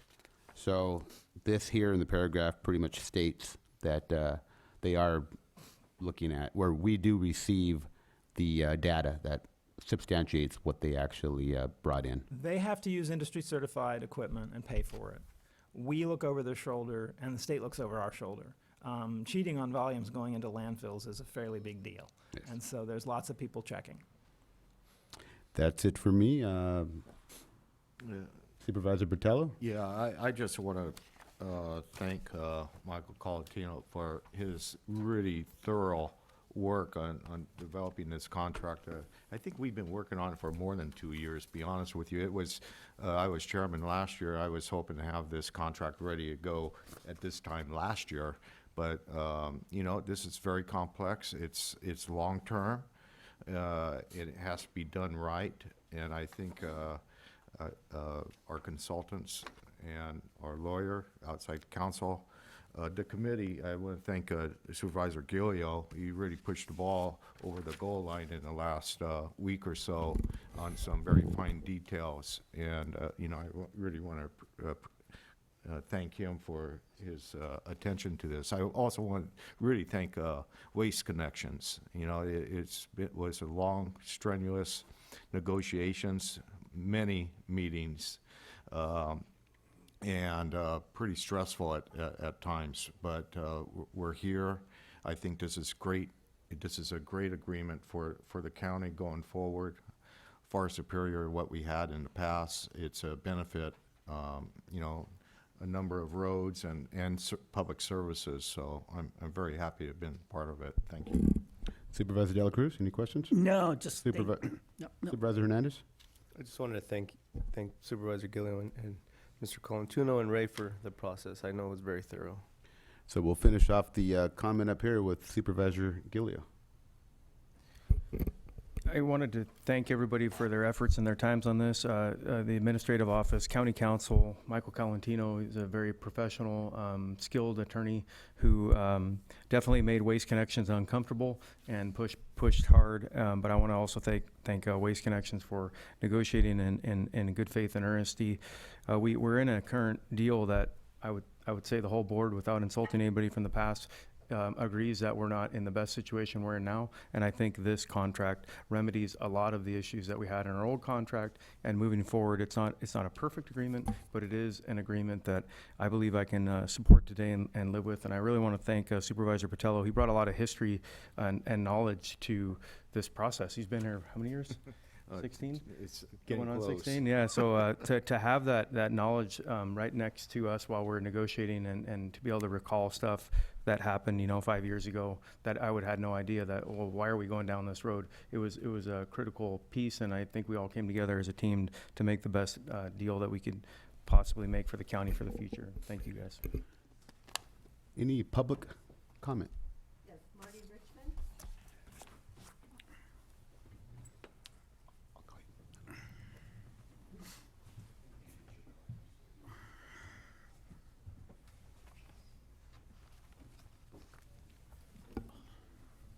Marty Richmond again, and it's still good morning, and from Hollister.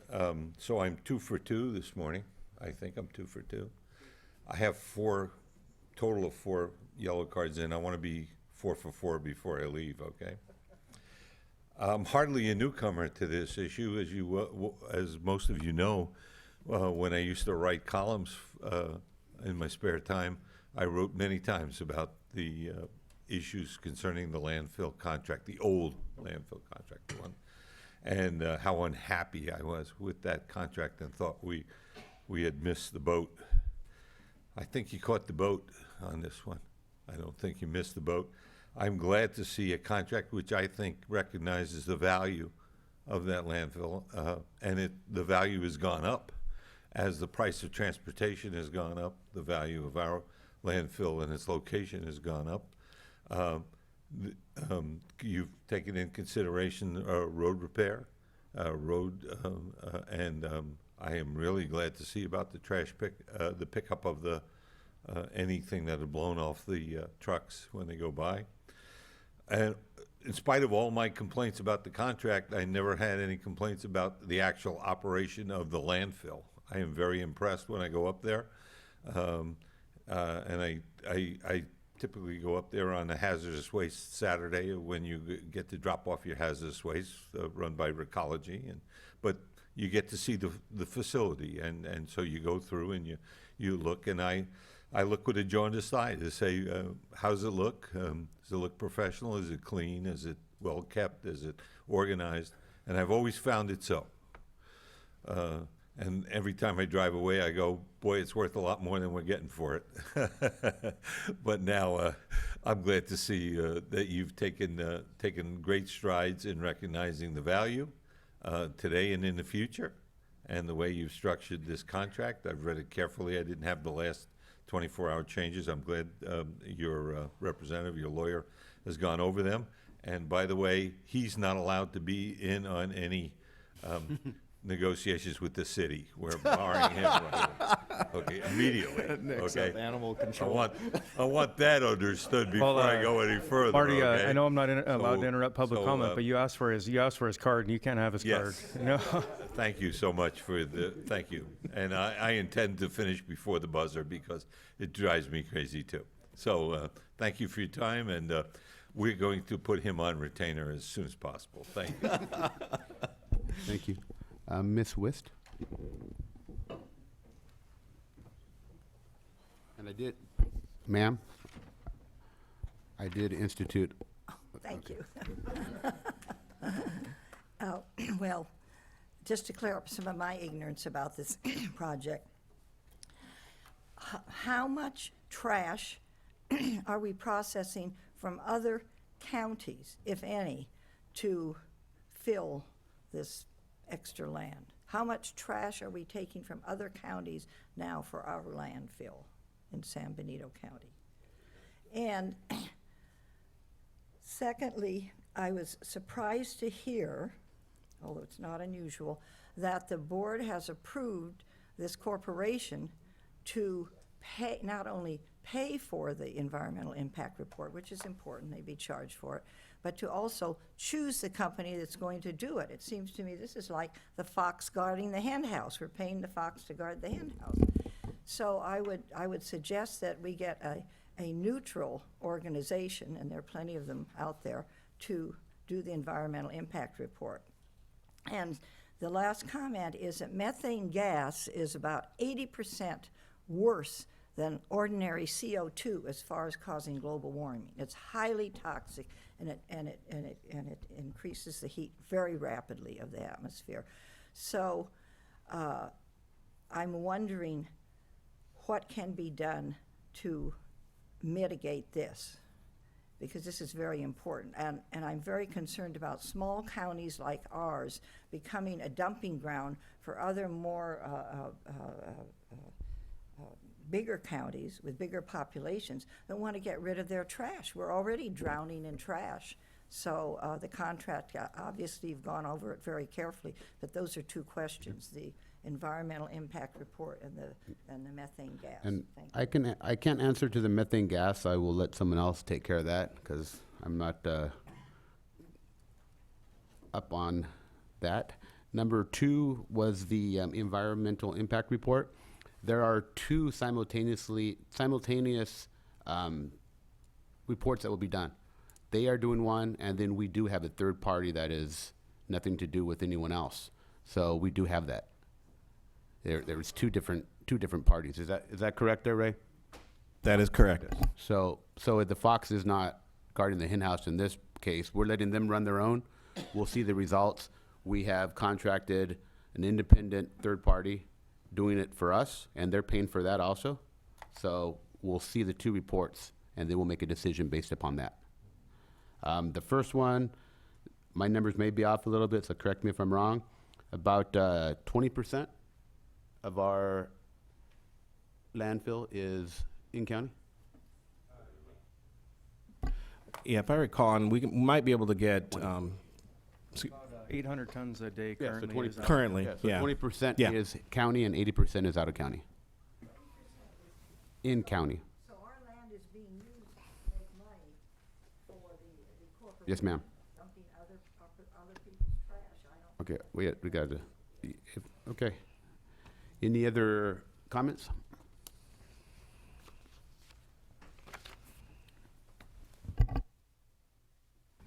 Morning. My name is Mary from Aromas, Mary Shaw Coron. I wanted to address the methane issue. I think it's a really important issue given that we know climate change is getting to be really a crisis. And what I wanted to mention is that there are a number of communities in the state that are already capturing methane. I remember talking to someone who was at Davis, and that was what he specialized in. 5 years ago, he was helping the landfill there capture methane, using that as an energy source for, I believe, the city of Davis. I think it created a lot of energy for them, and so they ended up saving a great deal. So I think this is something that, this was 5 years ago when I spoke to this gentleman. I can forward the info to whoever here is appropriate. Please. That'd be great. So anyway, I just think that this county could really benefit from that. I think Davis actually used it as a heating source for their city. They were very innovative 5 years ago. They went solar, and I think they saved a huge amount of energy for their city by doing things like capturing methane as well as going solar. I think that our community, especially if we're collecting so much garbage for other communities, we could charge them for this, the cost of capturing that methane, and it could perhaps benefit our city to use the methane as a source for maybe heating for our city buildings, or county buildings, I should say. So please look into that. Thank you very much. Who should she send the information to? You'd send it to the admin administration. Thank you, ma'am. Thank you, ma'am. Any other speaker cards? Bring it back to the board. Supervisor Batella? Yeah, I know when we were in negotiations that the methane issue does come up, and it's addressed in our current contract. At some point when it becomes economically feasible, we would partner with Waste Connections to utilize that gas. Right now, there are pumps and a collection of methane, and I don't know, Paul, once correct me if I'm wrong, but it's just burnt off right now. And we're required to collect that methane, and we've invested quite a bit of money from the franchise fees that we do get to partner collecting that gas. So, it's under, scrutiny from the state requirements as well, but someday in the future, and we're looking for that too, we would love to take advantage of that and not let that resource get away from us. Bring it, any other questions for the board? Is there what's the wish of the board? I'll move that we adopt the contract titled Second Amendment to New Landfill Operating Agreement with the changes that were presented to us today by our council, as well as presented to us in the red line agreement. And that's approving it subject to finalization of all the exhibits which are still being finalized, such as the legal description, et cetera. And now we'll add the language from our county council. Thank you. Yeah, it's a second. Let's do a roll call, please, or vote. Supervisor Hernandez? Yes. Supervisor Botello? Yes. Supervisor Dela Cruz? Yes. Supervisor Gilio? Yes, sir. Myself, yes. It's a 5-0. We're going to take a quick break and then come back and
plan figures 3.2 through 3.6.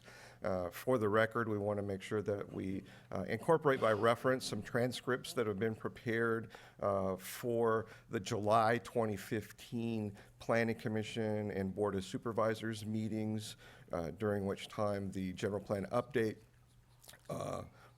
EIR, and the 2035 general plan itself were presented to, excuse me, the Planning Commission and the board. Those transcripts reference the discussion about Livestock 101 being designated as the fourth node and the removal of 156. So it's important to note for the record that we're incorporating those transcripts by reference this morning. Then there are 5 CEQA resolutions with findings. Those are included in your packet. There's the resolution, then attached to each of the CEQA resolutions, you'll find, excuse me, a copy of the addenda that was prepared for each of the 5 items. And then there's also a set of findings that has been prepared that's attached to each of the separate resolutions. Excuse me. Then after the CEQA resolutions have been adopted, then there would be adopting an ordinance to amend Title 25 to incorporate the new zoning district, the Regional Commercial C3 zoning district, into the code. And then lastly, by separate ordinance would be to consider the rezoning of each of the 4 nodes, Betta Bell, State Route 129, Rocks Ranch, and Livestock 101. And to support that, we just wanted to briefly go over the materials that were included in the packet this morning. We did prepare a brief supplemental staff report, primarily to provide a response to some of the questions, the issues, concerns that were raised at the September 10th meeting, to deal with those and provide information where more detailed information can be found in the various documents that have been prepared for this project, of which there are a lot. I mean, there's a lot of information that's been prepared, Mr. Chair, for this project, and we feel like we've covered all the bases, and it's a matter of knowing where to find the information. So there's also a resolution for adopting the corrected general plan figures. Then there's resolutions for, as we said, CEQA resolutions and findings for each of the various actions, the 5 actions, as well as then the draft ordinances. And so what we've listed here for your benefit is the resolution numbers and the ordinance numbers that go with each of the 5 actions in terms of adopting the code and the 4 rezonings, just so that you can see how they line up. And with that, Mr. Chair, we're available for questions, particularly if there were any questions that you feel like we didn't cover in the supplemental staff report, or anything that's left over from September the 10th that you'd like clarification on. As I say, we have Michael Groves here.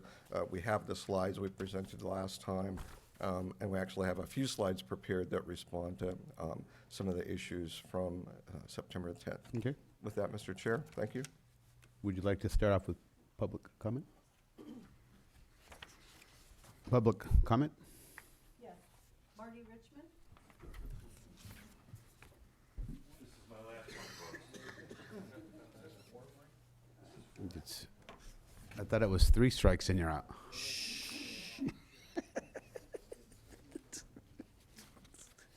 Marty Richmond again from the city of Hollister, and again, I guess I was a busy person before I was on the city council, because this is not new to me. This, you know, I was involved in this before I was on the city council. I supported it when your general plan was written, and I supported it with the idea that the general plan would have protections in there for the local views and environment and so on and so forth. And those protections were put in there. And I remember when they were put in there, and I know where they are in there. And I believe you're obligated to comply with them. So I believe that that we can do this. And we need to do this. We need the income. You know, it's very easy for me. You know, I see it all the time. People go, well, you know, I don't want this near me, and I don't want this near me. And it happens all the time with all kinds of things, not just not just nodes on the thing.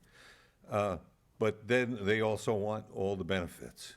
And somehow or another, they skipped a step in between where we have to fund it somehow, okay? And, you know, I go down to the basement and I print up some money when I need it, but the IRS often objects when I do that. So we have to find a way to do that. Is money the answer to all our problems? Of course not. But but we are often the slave of the state and federal government who tells us what we have to do and what we have to have, and makes our day-to-day operations a lot more expensive. I always point out what happened when they went to clean diesel. Everybody supports it. Everybody goes, yeah, we did, but we had to throw away a bunch of generators and buy new ones, and they didn't give us the money to do that. We had to come up with that. So actually, much of the funding that we use in the county and in the city, it actually is to improve the day-to-day life of the people who live here and work here, and their clean air. It's not cheap, so we have to do it. So I'm in support. The only thing is, I pointed out before, is I don't think you should, when you actually go to developing these, I don't think you should try and do 4 at once. I do not think it's reasonable to have 4 of these trying to be in competition with each other. I think you ought to pick the best 2 to start with, and the competition of finding the right one will get you a better deal also, rather than just saying, oh yeah, we got 4, we're going to develop all 4. So once you get them zoned properly, I think you should take whatever action you need to restrict the development to the 2 best ones to start with, and then look at them in 5 years. Thank you for your time. Robert Rowe?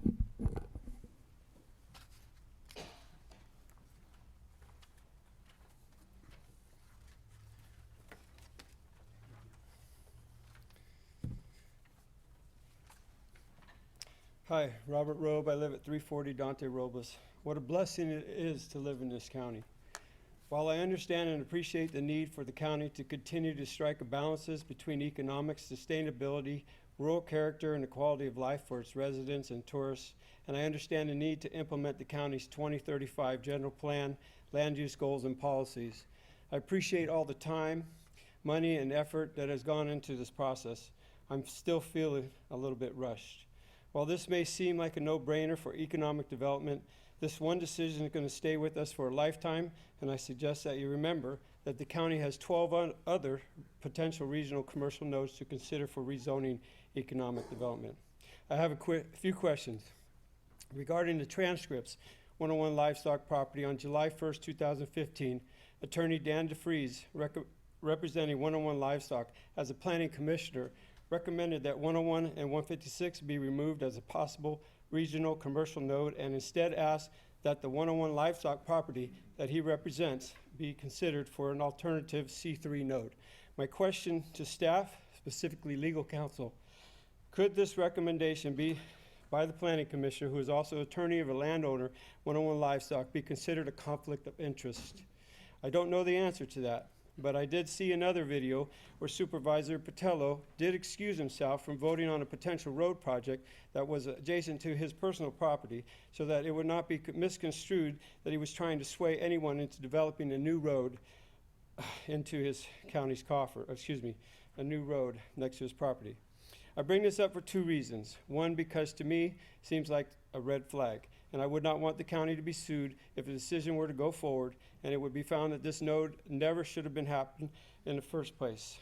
2, 101 Livestock is already a commercial 2 node and brings money into the county's coffers.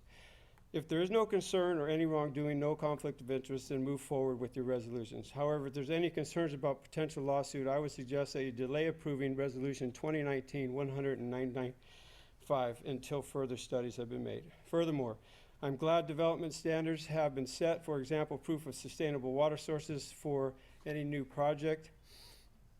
I am concerned about how these water resources for these developments will affect my community's water source.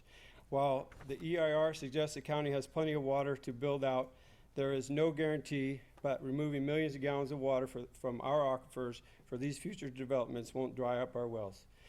While no development projects are currently on the books, I would hope that future plans be highly scrutinized and controlled to the benefit of everyone involved. Thank you. Thank you, sir. Scott Fuller, and then it'll be Natasha Witt. Madam Clerk, I apologize. Does our 30-second warning light work, or does it not work? Because I was just watching it, and the yellow light didn't come on when he only had a minute or 30 seconds left. Is that? Okay, maybe we take a look at that later. Thanks, Steve.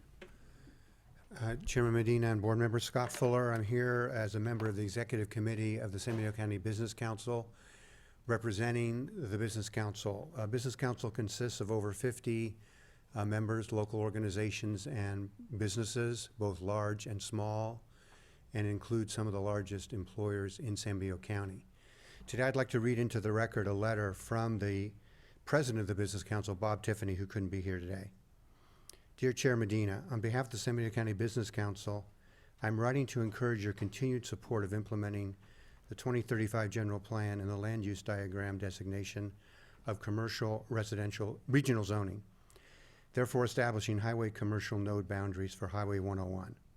Following the new zoning designation, we further encourage in-depth review of the opportunities at each node based on individual, unique merits and impacts. We support the opportunities for applicants to solicit public input, encourage feedback from local stakeholders and neighboring landowners in each region, incorporating comments in the process of developing project-specific plans where possible. We support maintaining the rural nature of the corridor while allowing for limited commercial development, informing and welcoming visitors to San Benito County, providing traveler conveniences, while blending into the atmosphere with appealing architecture. The Business Council was engaged in the development, commented extensively in the development of the 2035 San Benito County General Plan, and encouraged the development of local economic development benefit, job creation, local business growth, enhanced infrastructure, community benefit, and preservation of quality of life throughout. The nodes were supported then as targeted small opportunity zones, which remain smart and sustainable planning.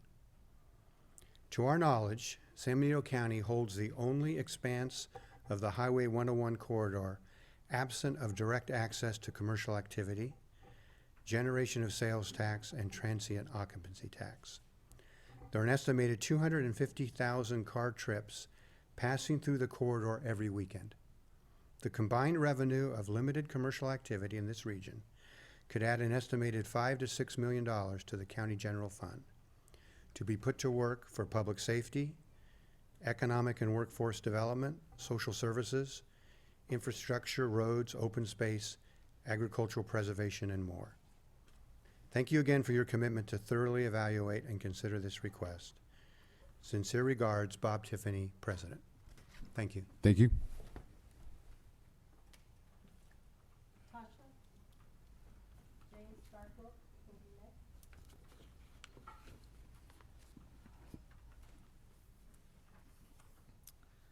All I can say to that is profits over people. This Friday, I was one of 1 million people in this country and 8 million in the world out there with my great-grandchildren marching for climate justice.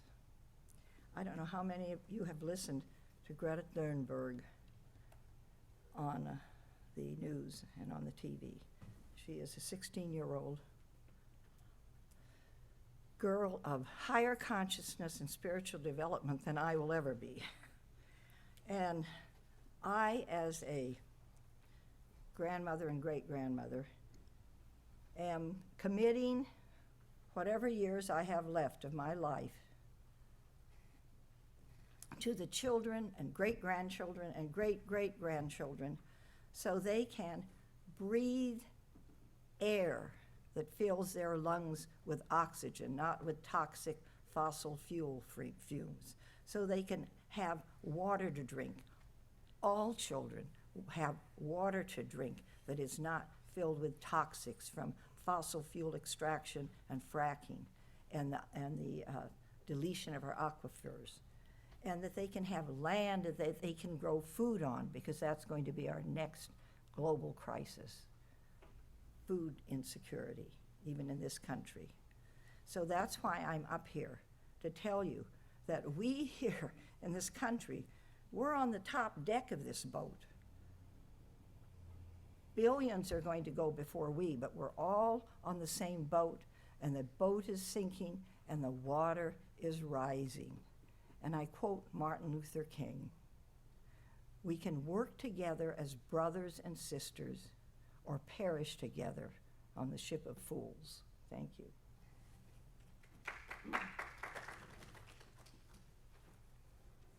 After James will be Andy Shaw-Caron, and then Maria Shaw-Caron.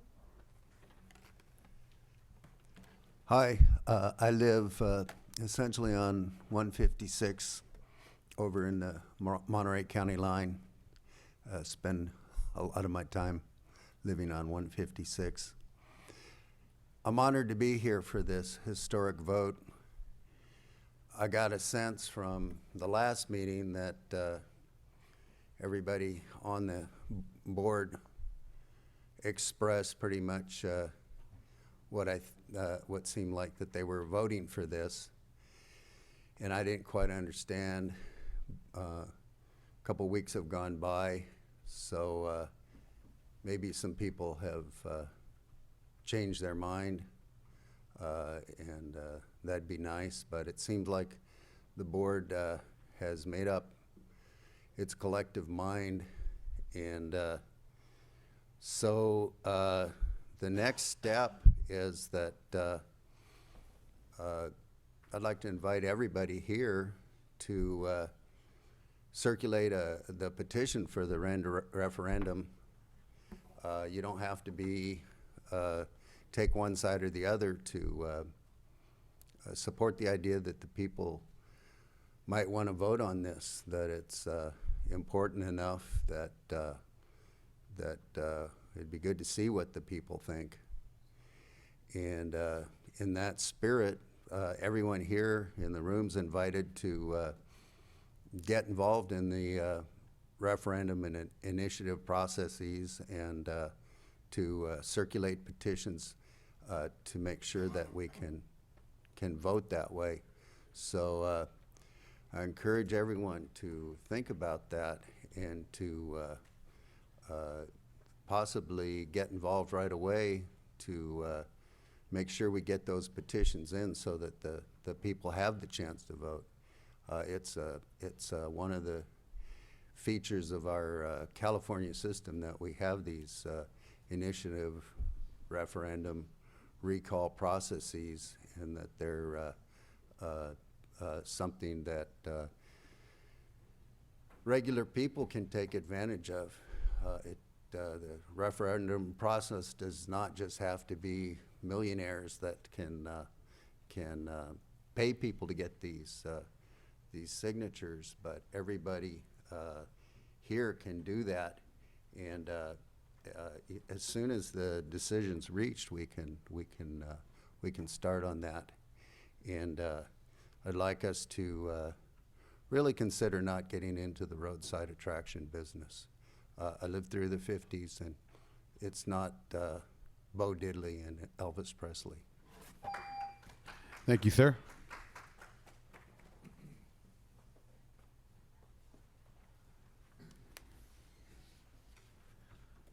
Hi, my name is Andy Shaw-Coron. I live between two of your proposed nodes on a highway with strings of these nodes, which, as I've suggested before, once you've decided to zone commercial, they become cancerous nodes. I don't agree with my friend Marty Richmond when he says you can make the decision later. Once you've zoned them commercial, for one thing, the value of the properties will go up considerably.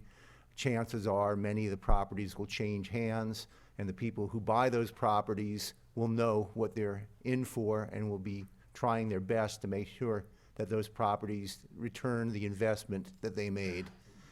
So I think it's kind of foolhardy to think that, you know, once you've opened this door that you're going to be able to close it. I think that there's been very inadequate review of the impact. You've got a general plan with traffic studies that are over 5 years old, and the traffic has changed profoundly in the last 5 years. I know because I hear it, and I'm off the highway and I can hear it now all the time. The water situation has changed profoundly, and at least the two southern nodes are part of the Pajaro Valley aquifer system, and they don't have adequate water. All the developments around them have lost their wells, and they've had to get their water from Aromas, and so obviously so will these projects have to get their water from Aromas if they are ever to happen, which will draw further on the overdrawn aquifers supplying the Pajaro Valley and all of our wells around the area. I mentioned traffic, water. There's not been any real economic report. I don't know where the $5 million figure came from, since there was no economic study, but I can make up figures too, just like anybody else. And the other issue that hasn't been considered by any stretch of the imagination is the cultural impact of these 4 nodes. 2 of them are within the area of Eurostock, where close to 500 people marched to protect. The Amma Mutsun consider it the place where the world began. It's as if we were putting up McDonald's in the Vatican. That's how sacred it is to those folks. And the other 2 sites by Rocks Ranch and 101, where shamans did ceremonies for thousands of years. Anne Marie Sayers pointed that out to you. So I think we've talked to many people, and we find the sentiment in people who live in the county running at about 10-1 against developing these. And I think that some of you should actually cast your vote on the side of where the people are. And as far as the general plan and all of that, obviously all those things, just like our Constitution was made to be amended, general plans can be amended too. Thank you. Thank you.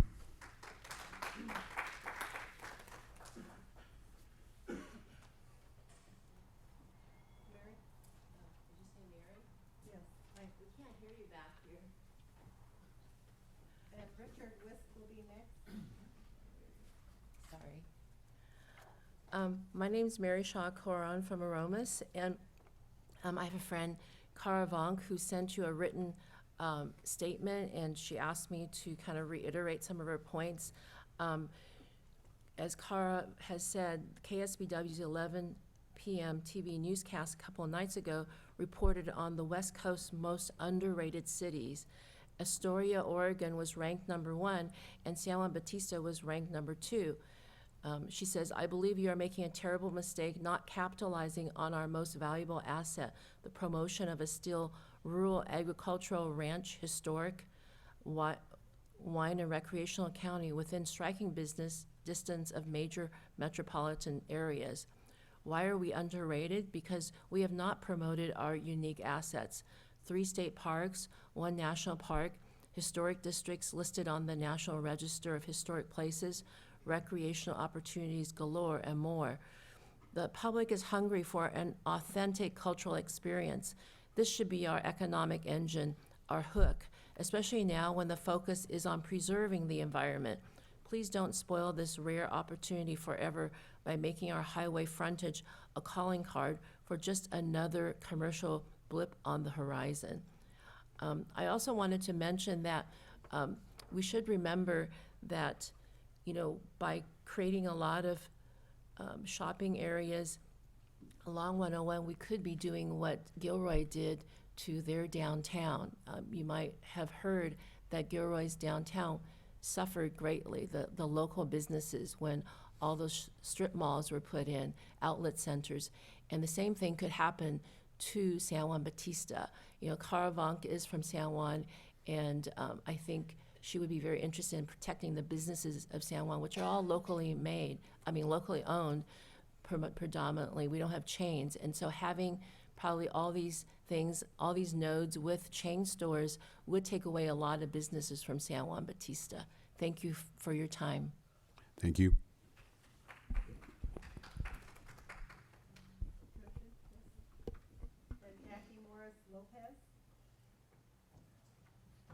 Thank you. Richard Wist, over on San Felipe Road in the county. I wanted to preface by the technology portion of your presentation here. I've recently been trying to, follow your website, and it's a little bit cumbersome for just a layperson. I just want to make that comment. And maybe you can have a section, a public section with a more simplified overview, and then you can always do more in-depth research. I'm sure all the information is great for all the county, people to have that, but they're familiar with it and everything. So that, I think that could be done. And also, the $500 million to improve it, they're calling it public outreach, but it seems like in that website, you're saying, here's what we've already done. Here's where we spent your tax dollars, and here's what's approved, It seems very critical that there's more public outreach. Here's what's coming up. We have critical decisions to make, but we need your voice heard, because 60, 70,000 people in the county, I think very few of them are getting heard. And that gets to my point on this one, that since I've been participating with Protect Our Rural Communities, we've been asking hundreds of people in the county, are you residents of San Benito County? We talk to them about these things, and I think it's more like 30, 40 to 1. They say, no, we don't want these nodes. We don't want commuter developments. No, we don't want that. It's like 30 to 1. People saying, no, we don't want this. And that, and yet for this general plan and these things to be going forward, it seems like there's a big disconnect between the 60, 70,000 residents, because we've talked to, I don't know, maybe 200, 300 people, and it's an informal survey, but the proportion is overwhelming.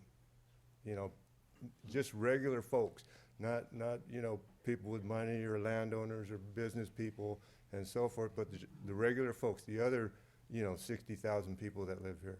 It just seems overwhelming. We don't want that. And like Mary was saying, our gold mine here is the beauty and the small town atmosphere of our county. And we're just going to ruin it and spoil it with all this development. We don't need to be a commuter economy. We need to invite local small businesses in that can stimulate development that way. Not a commuter economy where people just go to San Jose, do their shopping in San Jose, and then come here because it's cheap housing, or these kind of commercial developments. So I just, ask you to just consider that you may be spoiling our greatest asset by moving forward in this direction, and I don't think the residents want it anyway. County Council? Can I make a comment, County Council? Just on his speech there, you said 500 million. It's 500,000. I just wanted, just for the record, just in case people were watching and they didn't watch the beginning. So just. Thank you for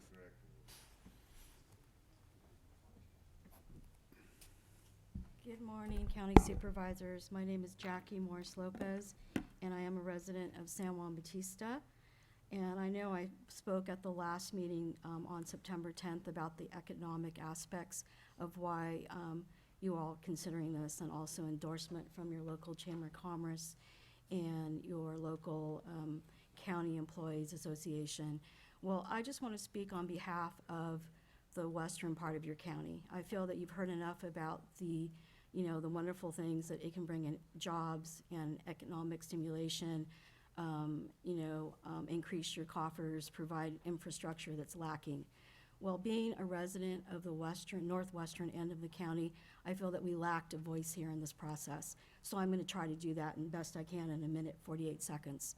I feel that these jobs that you're trying to promote with these commercial nodes are cancerous, low-paying jobs that will perpetuate low, unaffordable housing for your residents. So what, in essence, you're going to promote is jobs that people cannot afford to stay in your county. So therefore, you're really not caring about the people in your districts.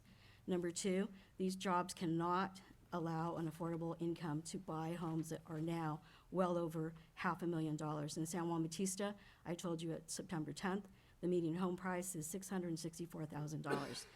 I'm looking at all this talk about wonderful jobs coming in. You don't realize what you're destroying. profits over people. We have wonderful resources here in our wonderful rural area. And when I look at this as a San Juan resident, a Northwestern constituent of all of you sitting up here, is that this has to do more with Hollister in your overgrowth, in your poor planning at the level of your city council, at the level of proponents for the development. So now what we have to do on the Northwestern end is make up for that. And I don't like that. And people in my town don't like that. You're gonna suck our economic engine in San Juan dry. There are nothing more than sideshow, quick fix, quick food, and they're gonna divert the traffic away from our community, and especially San Juan Bautista where there are small businesses. Yes, I'm for development, wise development. Why not look to the eastern part of the county and bring in some green businesses? Bring in maybe a tech business, a campus out here, something that's reasonable and realistic and in line with what you want to do, which is providing jobs so people don't have to leave the county. Thank you. Thank you. I think she left. Miss Edge? No, oh, there she is.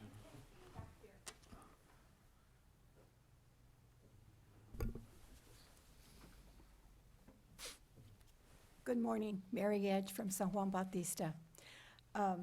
I've had the opportunity to talk to a few of you, not all of you, about these commercial nodes, and I've voiced my opinion and let you know how I oppose them. And so I think that I can see that you've decided pretty much that you're going to go ahead and go with them. What I'm asking you from the bottom of my heart is please take into consideration San Juan Bautista. In 2009, we had a recession, and doors closed in downtown San Juan Bautista. There was nobody open. There were no businesses. And we are just now getting back on our feet. There are still places that are closed right now. And so, these nodes will affect our economy in San Juan Bautista. Take into consideration the letter that the city council wrote to you that was signed by our mayor, Cesar Flores. And finally, I just want you to really think and make sure that the developers do their studies, that you do your studies, you do your homework, so that if these developments come in, that they don't affect us in San Juan Bautista so much. Thank you so much for this time. Thank you, Miss Edge. Michael Oscar? Close enough.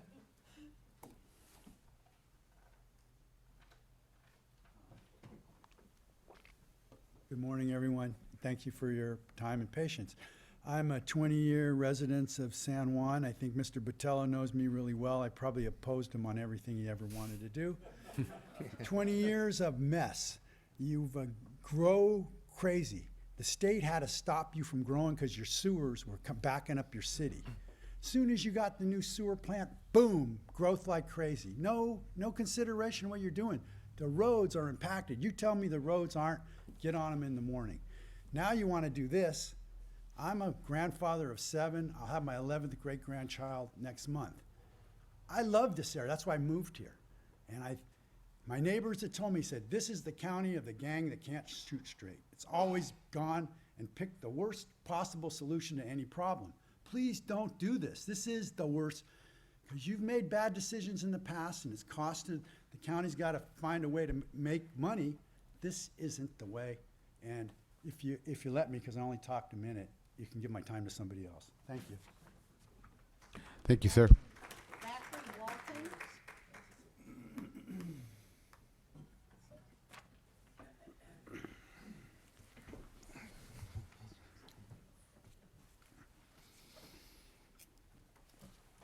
Supervisor Zachary Walton in connection with the property owners in relationship to the commercial nodes. I have 3 quick points. The first is that the commercial nodes preserve open space, and they do so by concentrating commercial development within those nodes, leaving open space in between. The second point is that the concerns that we've heard about the potential impacts in connection with particular developments, for example, with water supply or cultural resources and things of that nature, those all must be considered in connection with individual developments. There will be a site-specific permitting process that must look at all of those issues individually, and so you will be in a position to consider them at that time.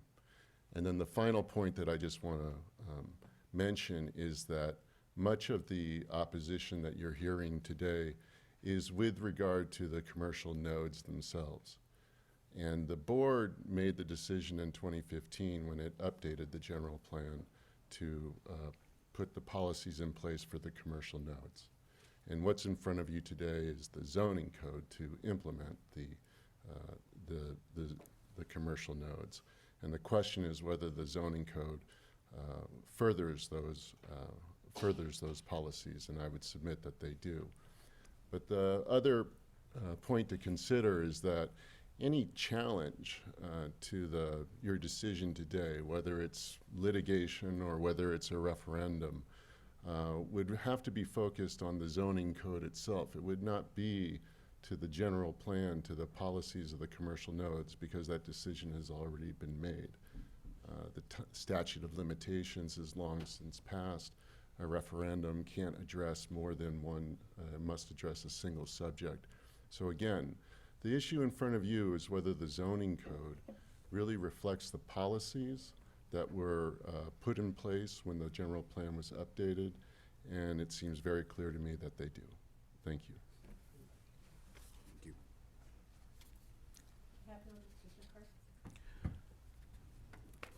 Bring it back to the board. Okay. What's the wish of the board? I'd like to make a couple comments, Mr. Chair. if Yes, I may. sir.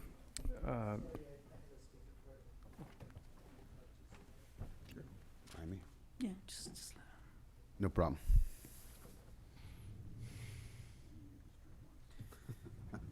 So, members of the Board of Supervisors, I think the proposed rezoning ordinance to rezone agricultural and floodplain land for commercial development is criminal, and in time, I believe it will get the scrutiny it deserves.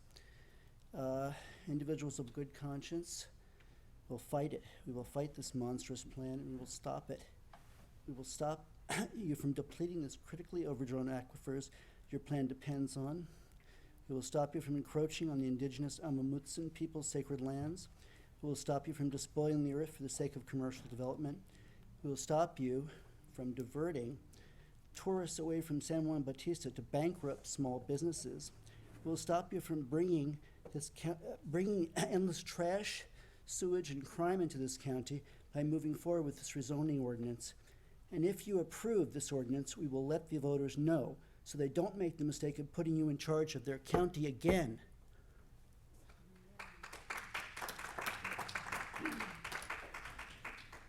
Bring it back to the board. Supervisor Gilio. Thank you, Mr. Chair. I wanted to say a few words. I did say quite a bit at the last hearing, and I'll keep my comments brief, but I would like to let folks know, especially the folks that are concerned about these nodes and are against the nodes, that I did take my time. I've met with the port group. I met with landowners. I actually physically walked out on the property to the nodes that we're most concerned about, and was there. I studied the general plan, land use section 5.1. I think there are a lot of protections for San Juan Bautista. One of the things expressly called out in land use section, I believe it's 5.3, but I don't have it right in front of me right this second. It is 5.3, talks about no node at 101 and 156 specifically. Now, with all that being said, I can see the sentiment, particularly of Mrs. Edge and the San Juan Bautista residents.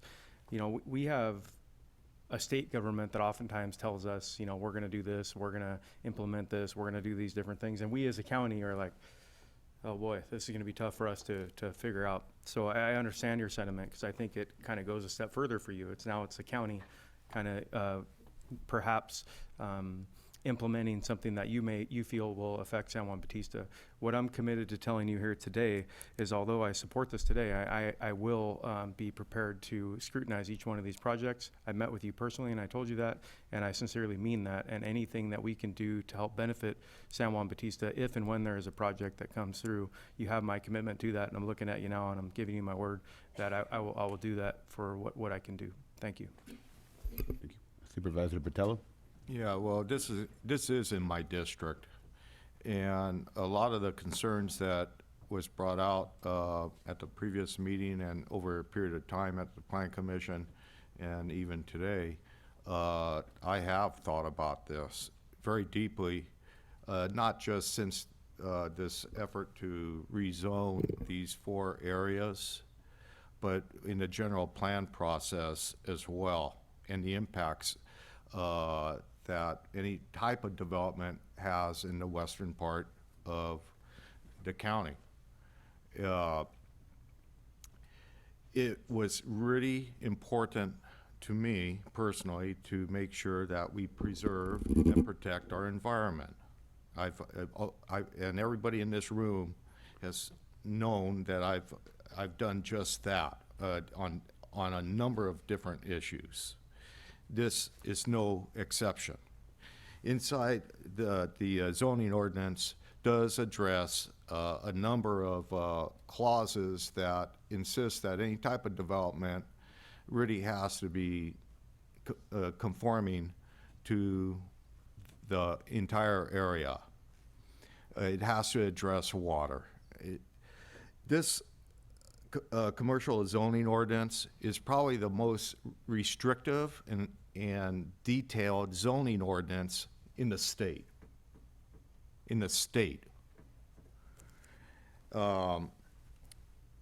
You know, I think we definitely need the jobs in this county. I disagree with one speaker that just because it's, you know, lower end jobs, but guess what? Those lead to higher end jobs. There's not one of us in this room probably that didn't have a lower salary job at one point in their life or another. And then you build on that and you build your life. I know the revenues from these jobs and the money being spent, it's a great tax revenue for this county. I'm kind of surprised we didn't have a bunch of protesters, county workers outside. You know, we're in negotiations with our bargaining units, and they're struggling. They're struggling because we're struggling, and we're not able to sustain, you know, reasonable services unless we're going to address their salary structure. And we're trying to do that, and we need a variety of revenue streams. All 4 of these commercial areas have already been somewhat developed.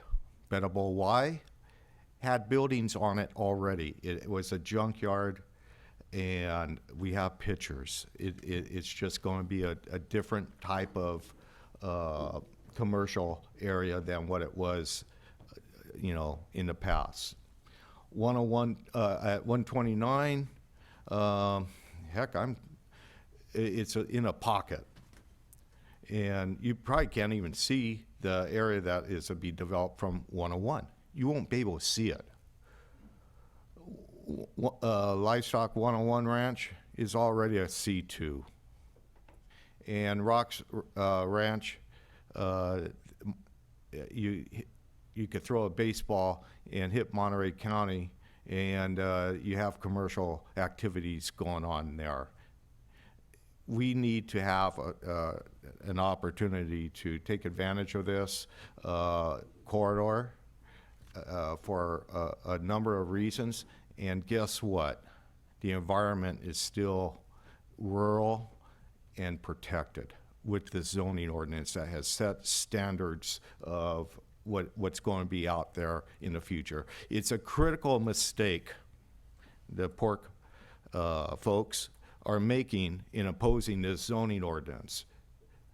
Without this, we really don't have any means of protections along that corridor. And that's when you have the problems that we have been faced with already, as history has shown. Again, I want to thank our staff for bringing this forward, our consultants that have put in countless of hours, and property owners for willingness to be really good neighbors. And I really thank them. So that's all I have to say. Thank you. Supervisor Dela Cruz. Yes, thank you, Mr. Chair. First of all, I'd like to thank the members of the Romas communities for allowing me to join them in a couple of meetings. I really do appreciate their comments and feedback, and also to staff for, guiding us through these moments. And just as Supervisor Gilio, we're going to work hard to make sure that everyone's concerns are addressed, and we'll try to be good neighbors and work together. I feel that this is the beginning step of that relationship. It could either go one way or the other. I hope it goes in the best interest of the community, because it's all about economic opportunity in our community right now. And I hope that, our differences of view or difference of political view doesn't get in the way of progress. And I just wanted to share that with the board, Mr. Chair. Thank you. Supervisor Hernandez, anything? I'll keep my comments short. I've too sat down with those folks, with Supervisor Gilliard, with the Preserve Our Rural Community folks, and I do appreciate your input. There's a lot of opportunity for scrutiny. Scrutiny will still be part of the process, and as Supervisor Patel had mentioned, that master plan is very detailed and involved in making sure that each individual node has standards that are, I would agree that the level of scrutiny that they require it begs for scrutiny in that sense. So it pushes for making sure that we're preserving the landscape of our community. And I too love our small town community, and growth has been a part of the problem, as San Bernardino County has faced for a long time now with the developments that have been happening, but mostly residential. That's why this is a commercial project. And this is not profits over people, because the reality is how are you going to address the issues of a people that needs money to be able to address their issues, whether it's through behavioral health or all these different elements. That there's different things that are required to be able to support the community, and funding is a mechanism of it. So there's a balance, and striking that balance is really hard. And we ultimately, at the end of the day, the 101 corridor is an opportunity for us to help strike that balance. Thank you, Mr. Chair. Thank you. Wish of the board? Okay, Mr. Chairman, I understand there's a number of motions to be made, and each of them we need to take individually. Just so we're very educated on this and everything's legal, can you assist us, Barbara? Thank you. If you could possibly make the motions one at a time, reading what's in the motion, and take a vote after each motion, that'd be appreciated.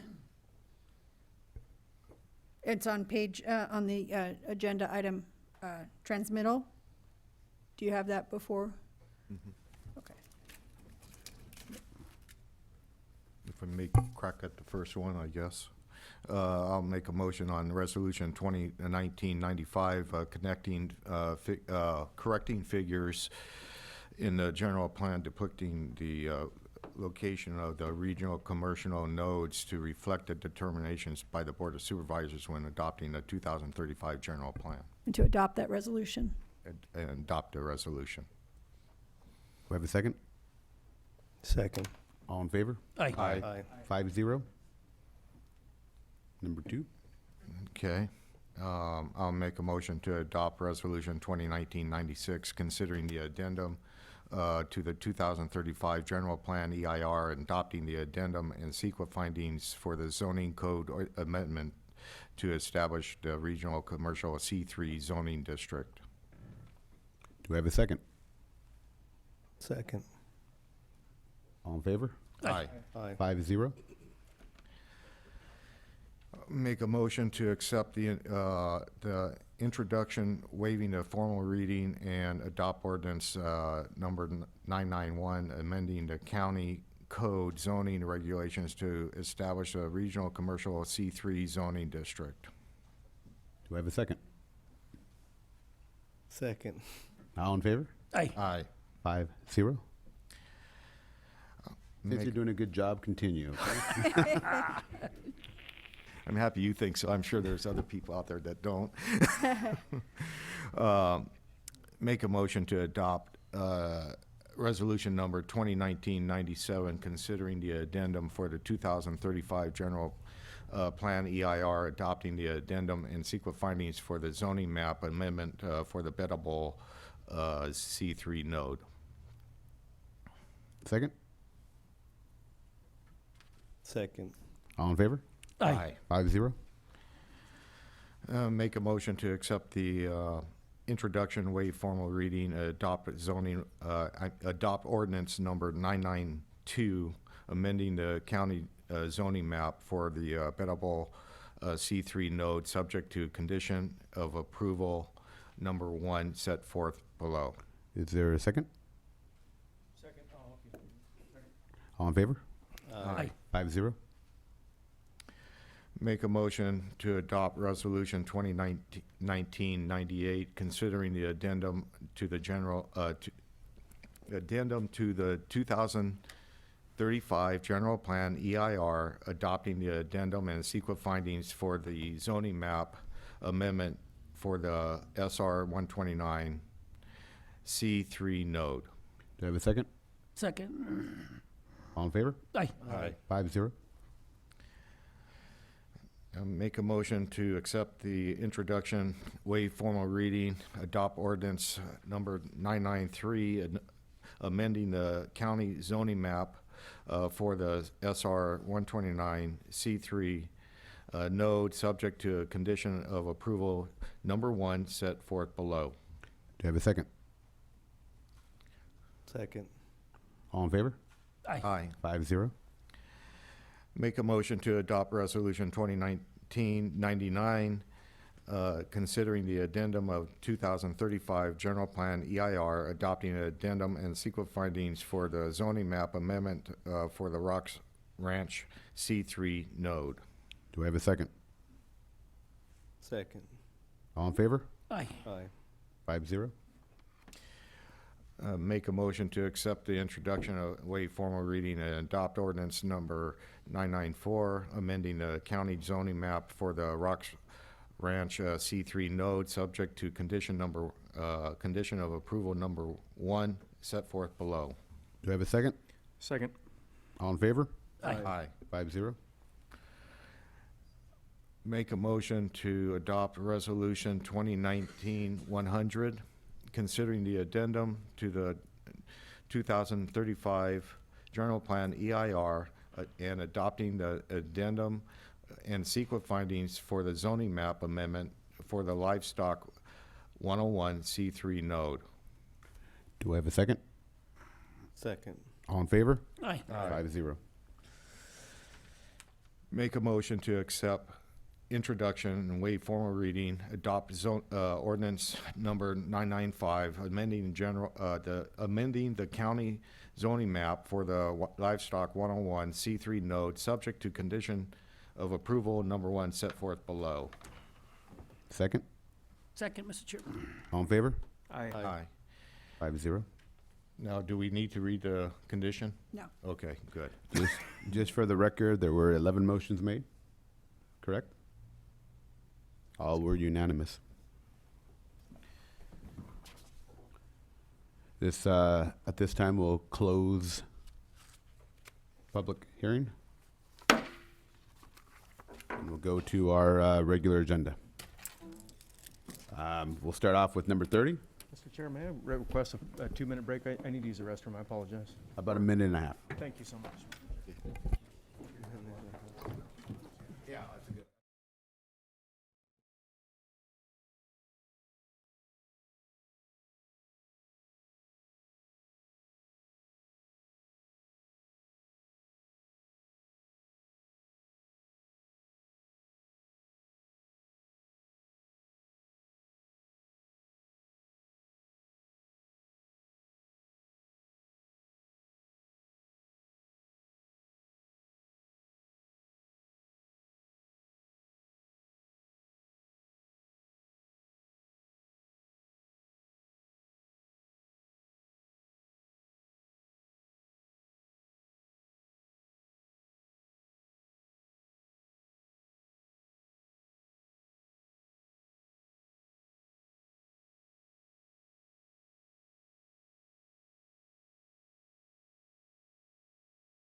Agency, Mr. Harry. Yes, good morning, Mr. Chairman, Board of Supervisors. This is a project to repair Best Road. It's approximately 1.5 miles. We had talked about it earlier this morning and the damage it has, and we'd like to move quickly to get this repaired. So we recommend that you approve this item. One question, the money coming from the enterprise fund zone? Yes, sir. Okay, The thank money you. is coming from the enterprise fund. Supervisor Botello, anything? Gilio?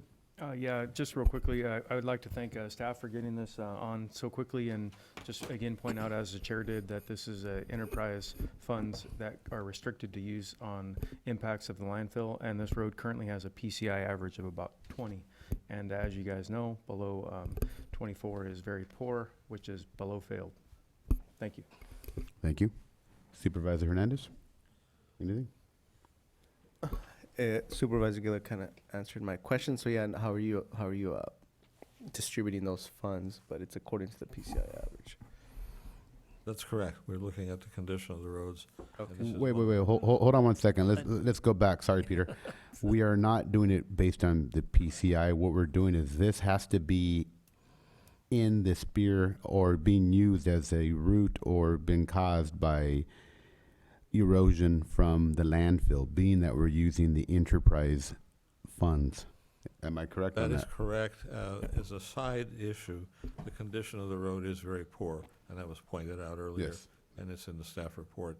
But we are using the enterprise fund because of the access to the landfill and the damage that has been done to the road from that.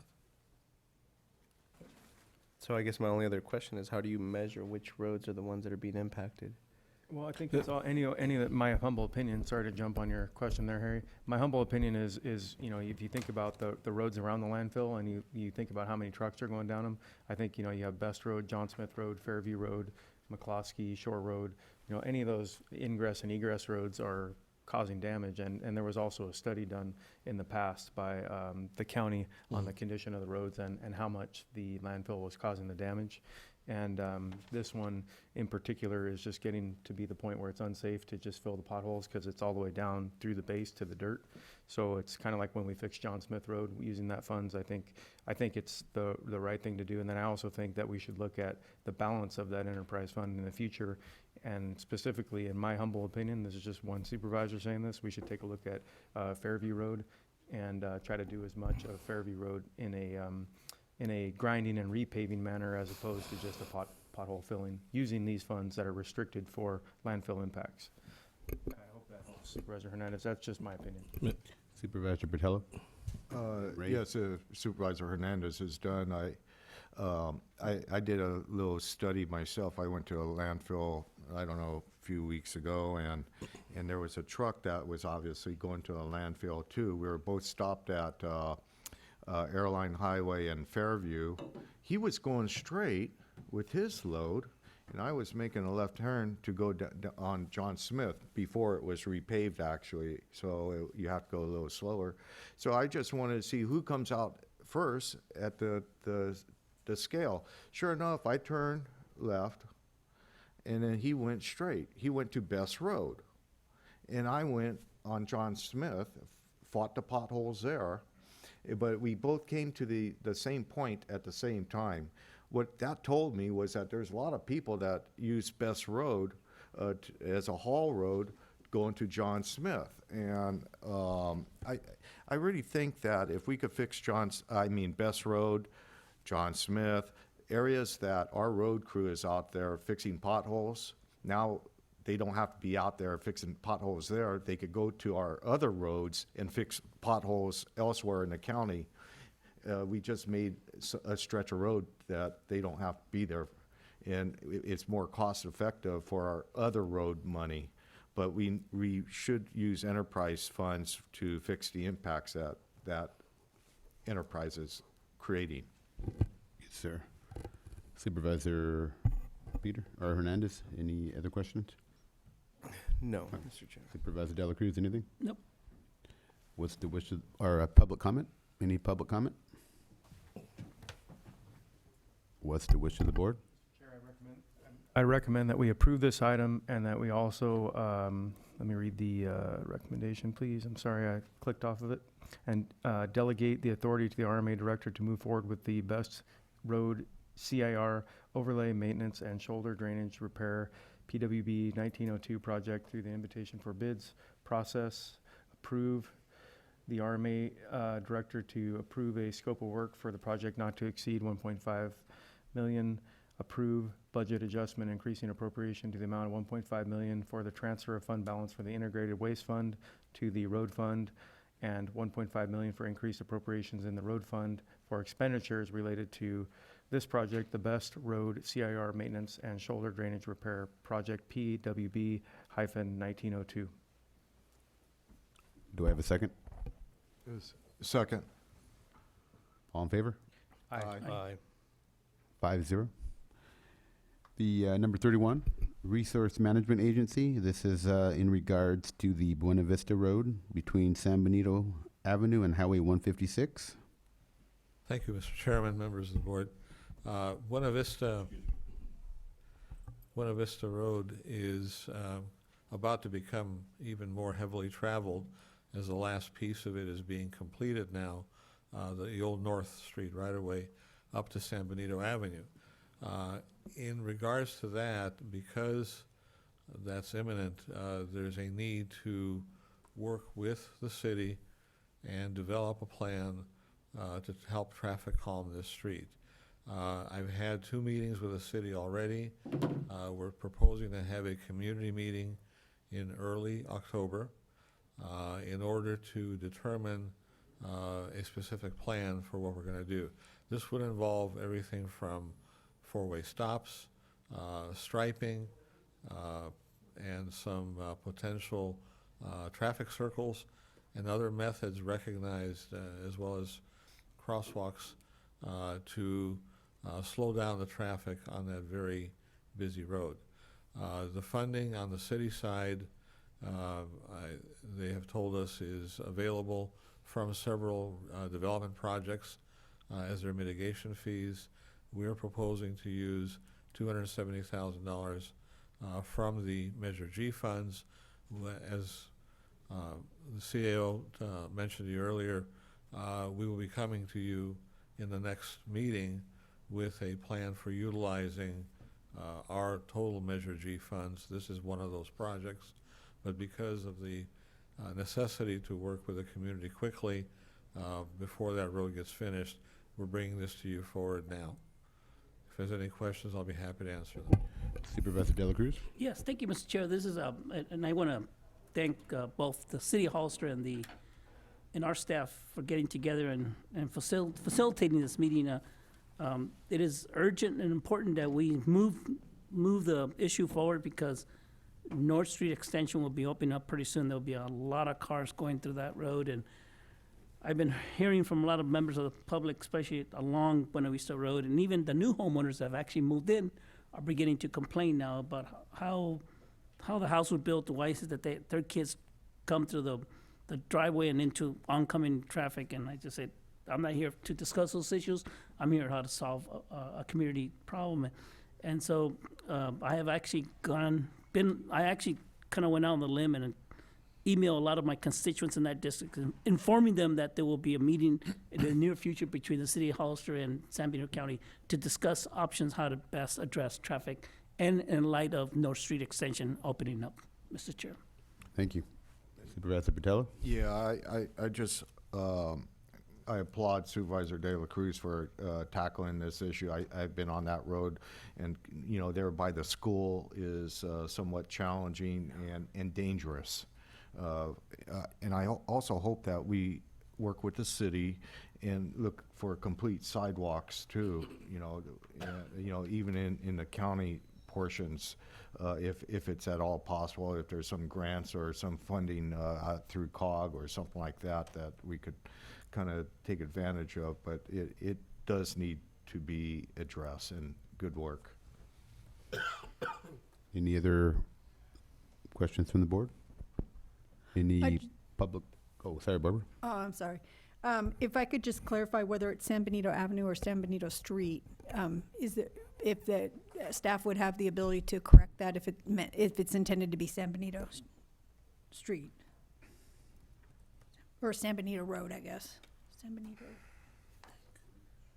Street. Street. Yeah, San Benito Street versus Avenue. We just need to verify that. Okay. It's 70 Street. Street. Any public comment? Thank you for your time. I hadn't planned on speaking, but since this came up before I left, yes, this needs to be done. There's no question about that. I also would encourage during that same meeting that we already start discussion on the problem of the street going out to 156. People are now starting to use that uncontrolled entrance as a way to get to work. And talk about dangerous. We keep talking about something's dangerous. That one scares the hell out of me. I got to tell you that for people wanting to make a left turn across traffic. Once they get up there, we're going to have some traffic control up there at the end of the road.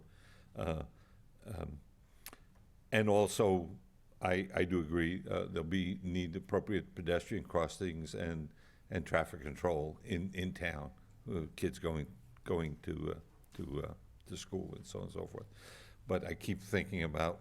I think we've had a couple of fatality accidents, right where Buena Vista Road goes into the highway. I believe we've had one or two over the last 5 or 6 years, and more and more traffic's going to go up there, and because that's essentially an uncontrolled intersection with a highway and the trucks, and it takes so long to stop, and people are late for work, and they're not looking both ways before they try to tackle that uncontrolled area.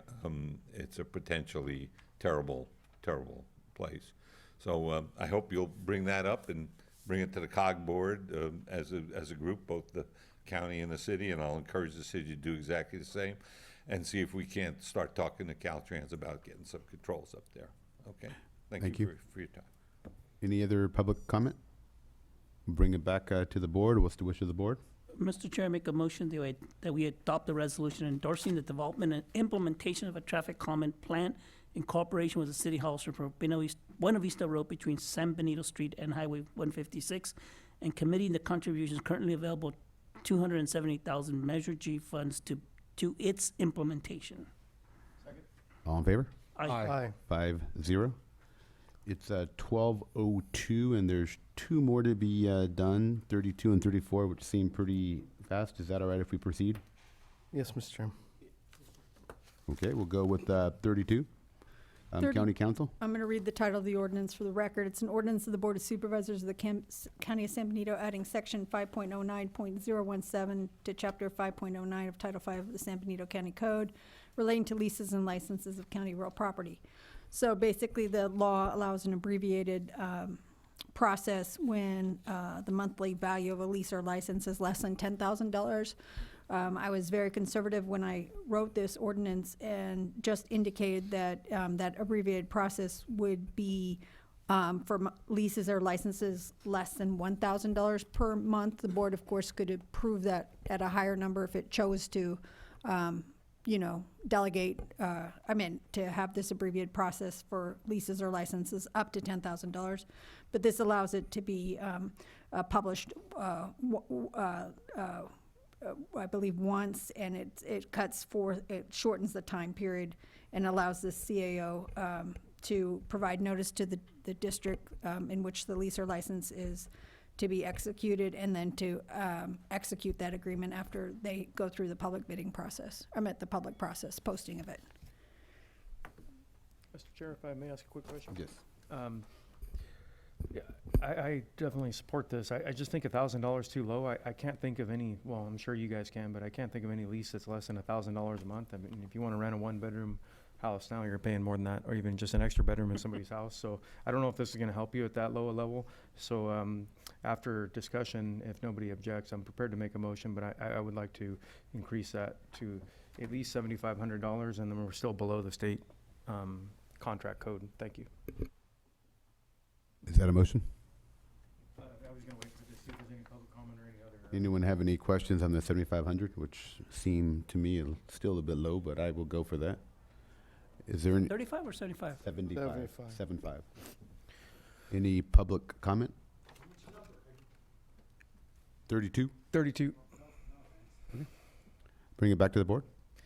Yeah, Mr. Chair, I move that we adopt this resolution with the exception of, oh, go ahead, Barbara. Do you need specific language? Yes, on number 2, on page 1483, we're actually going to bring it back at a future meeting, I'm sorry. Okay. We're just going to Gotcha. accept, we waive further reading, accept introduction, and continue it. Okay, let's do that. As and, modified. As modified up to the $7,500 number.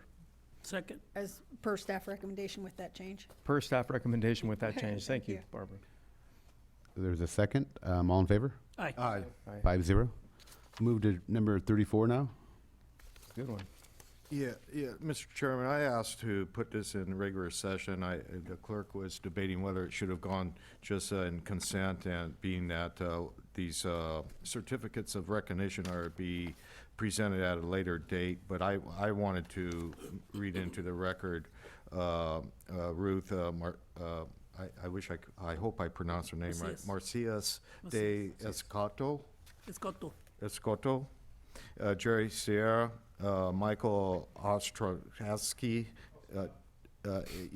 and Jeffrey Ingalls and Jose Martinez in their dedication to the Dianza Trail, his National Historic Trail in San Juan Bautista. You know, without volunteers, this trail goes into disrepair. We have a good partner with Granite Rock. They go up and grade it every once in a while. And we kind of oversee the trail, and then with fine people like Jim Slesnick and many others besides these folks, it's a nice trail utilized by a lot of people within the whole region. It is one of our county gyms, and quite a hike. I might warn you, I don't think Supervisor De La Cruz ought to take it, but but I know our CEO Espinoza does run up and down the trail once in a while. And you know, and it's exciting to have something like this, and it's not only a national significance, it's an international significance. The trail begins in Mexico and goes all the way through California and Arizona, California, and up to San Francisco, and it's quite a history of trailblazers, so to speak, and a very important part of California. And you know, one of the things that I'm excited about, in the previous commercial node rezoning, the Benito Y is part of that trail. And what I've been in contact with the National Dianza Trail Parks people to see if we could extend that trail through that 101 corridor and enhance it even more so, and promote San Juan and our parks on top of it. And the property owners are willing to do this, and you know, this is some exciting opportunities that some of the opposition, unfortunately, don't quite understand.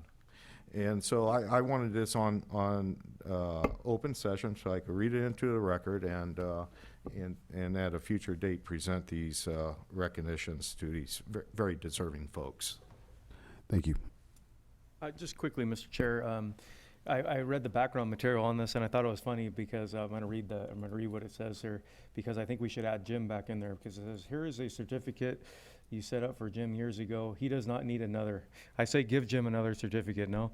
But Michael's here, and Michael maybe could comment on that if he chooses to during the public comment session. I just thought that was interesting, because why not give another one? And Michael, thank you for all you do for the trail. I really appreciate it.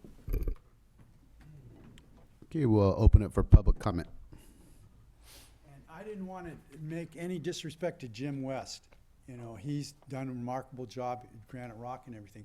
But I wanted to let you know that we run into a lot of trouble with the national park because there's not supposed to be any memorials on the trail. And if we could move the rock down to where the beginning of the trail, where it's on off the part that's officially government, because then it encourages other people to put memorials up there. And it's Where would Jim, that? I didn't know Jim very well, but I knew he did a lot of good for the community. The people in San Juan loved him.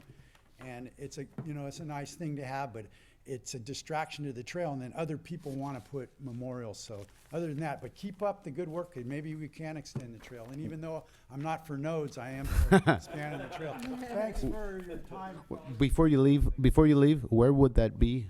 To put in the Put it down, you know, where the gate is. yes. And people would, or even maybe, By the, you know, where Mr. B's, when you come in there, where Yes. the sign says, you know, Deanna Yes. Trail, there'd be because more people would see it too. 'Cause, you know, people go, who is this? That's Garden McDormand's friend, you know. That's good points. Other Okay. people want to do memorials, want to put benches and stuff. Well, well, thank you. National That- Park Service doesn't, Listen. they want to keep it natural. well, thank you. Appreciate it. Bring it back to the board. I'll make a motion to accept the recognitions.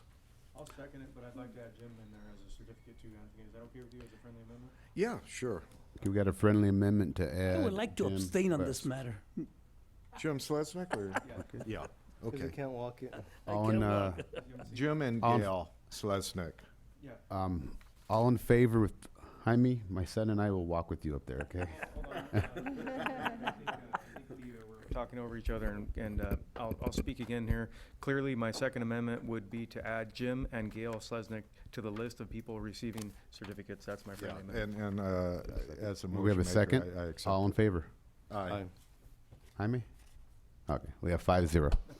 We're going to head to closed session. Can you report what closed session? Number 35 is going to be taken off the agenda with the chair's permission. Yes. 36, closed session, conference with legal counsel, anticipated litigation, significant exposure to litigation pursuant to D2 and E2 of Government Code Section 54956.9, number of cases, 1.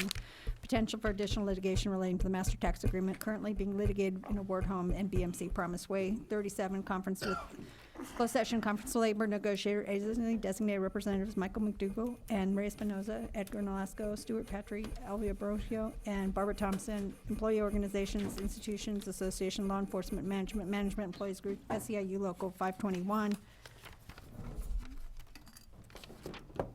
Deputy Sheriff's Association, confidential employees, confidential management, appointed department heads, unrepresented employees pursuant to 957.6 of Government Code.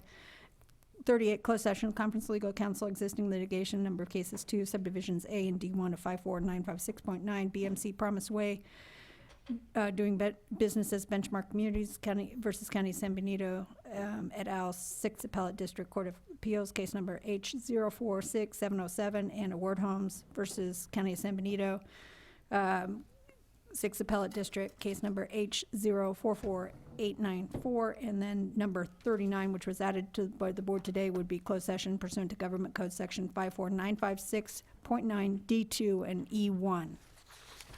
Is there any public comment? Thank you.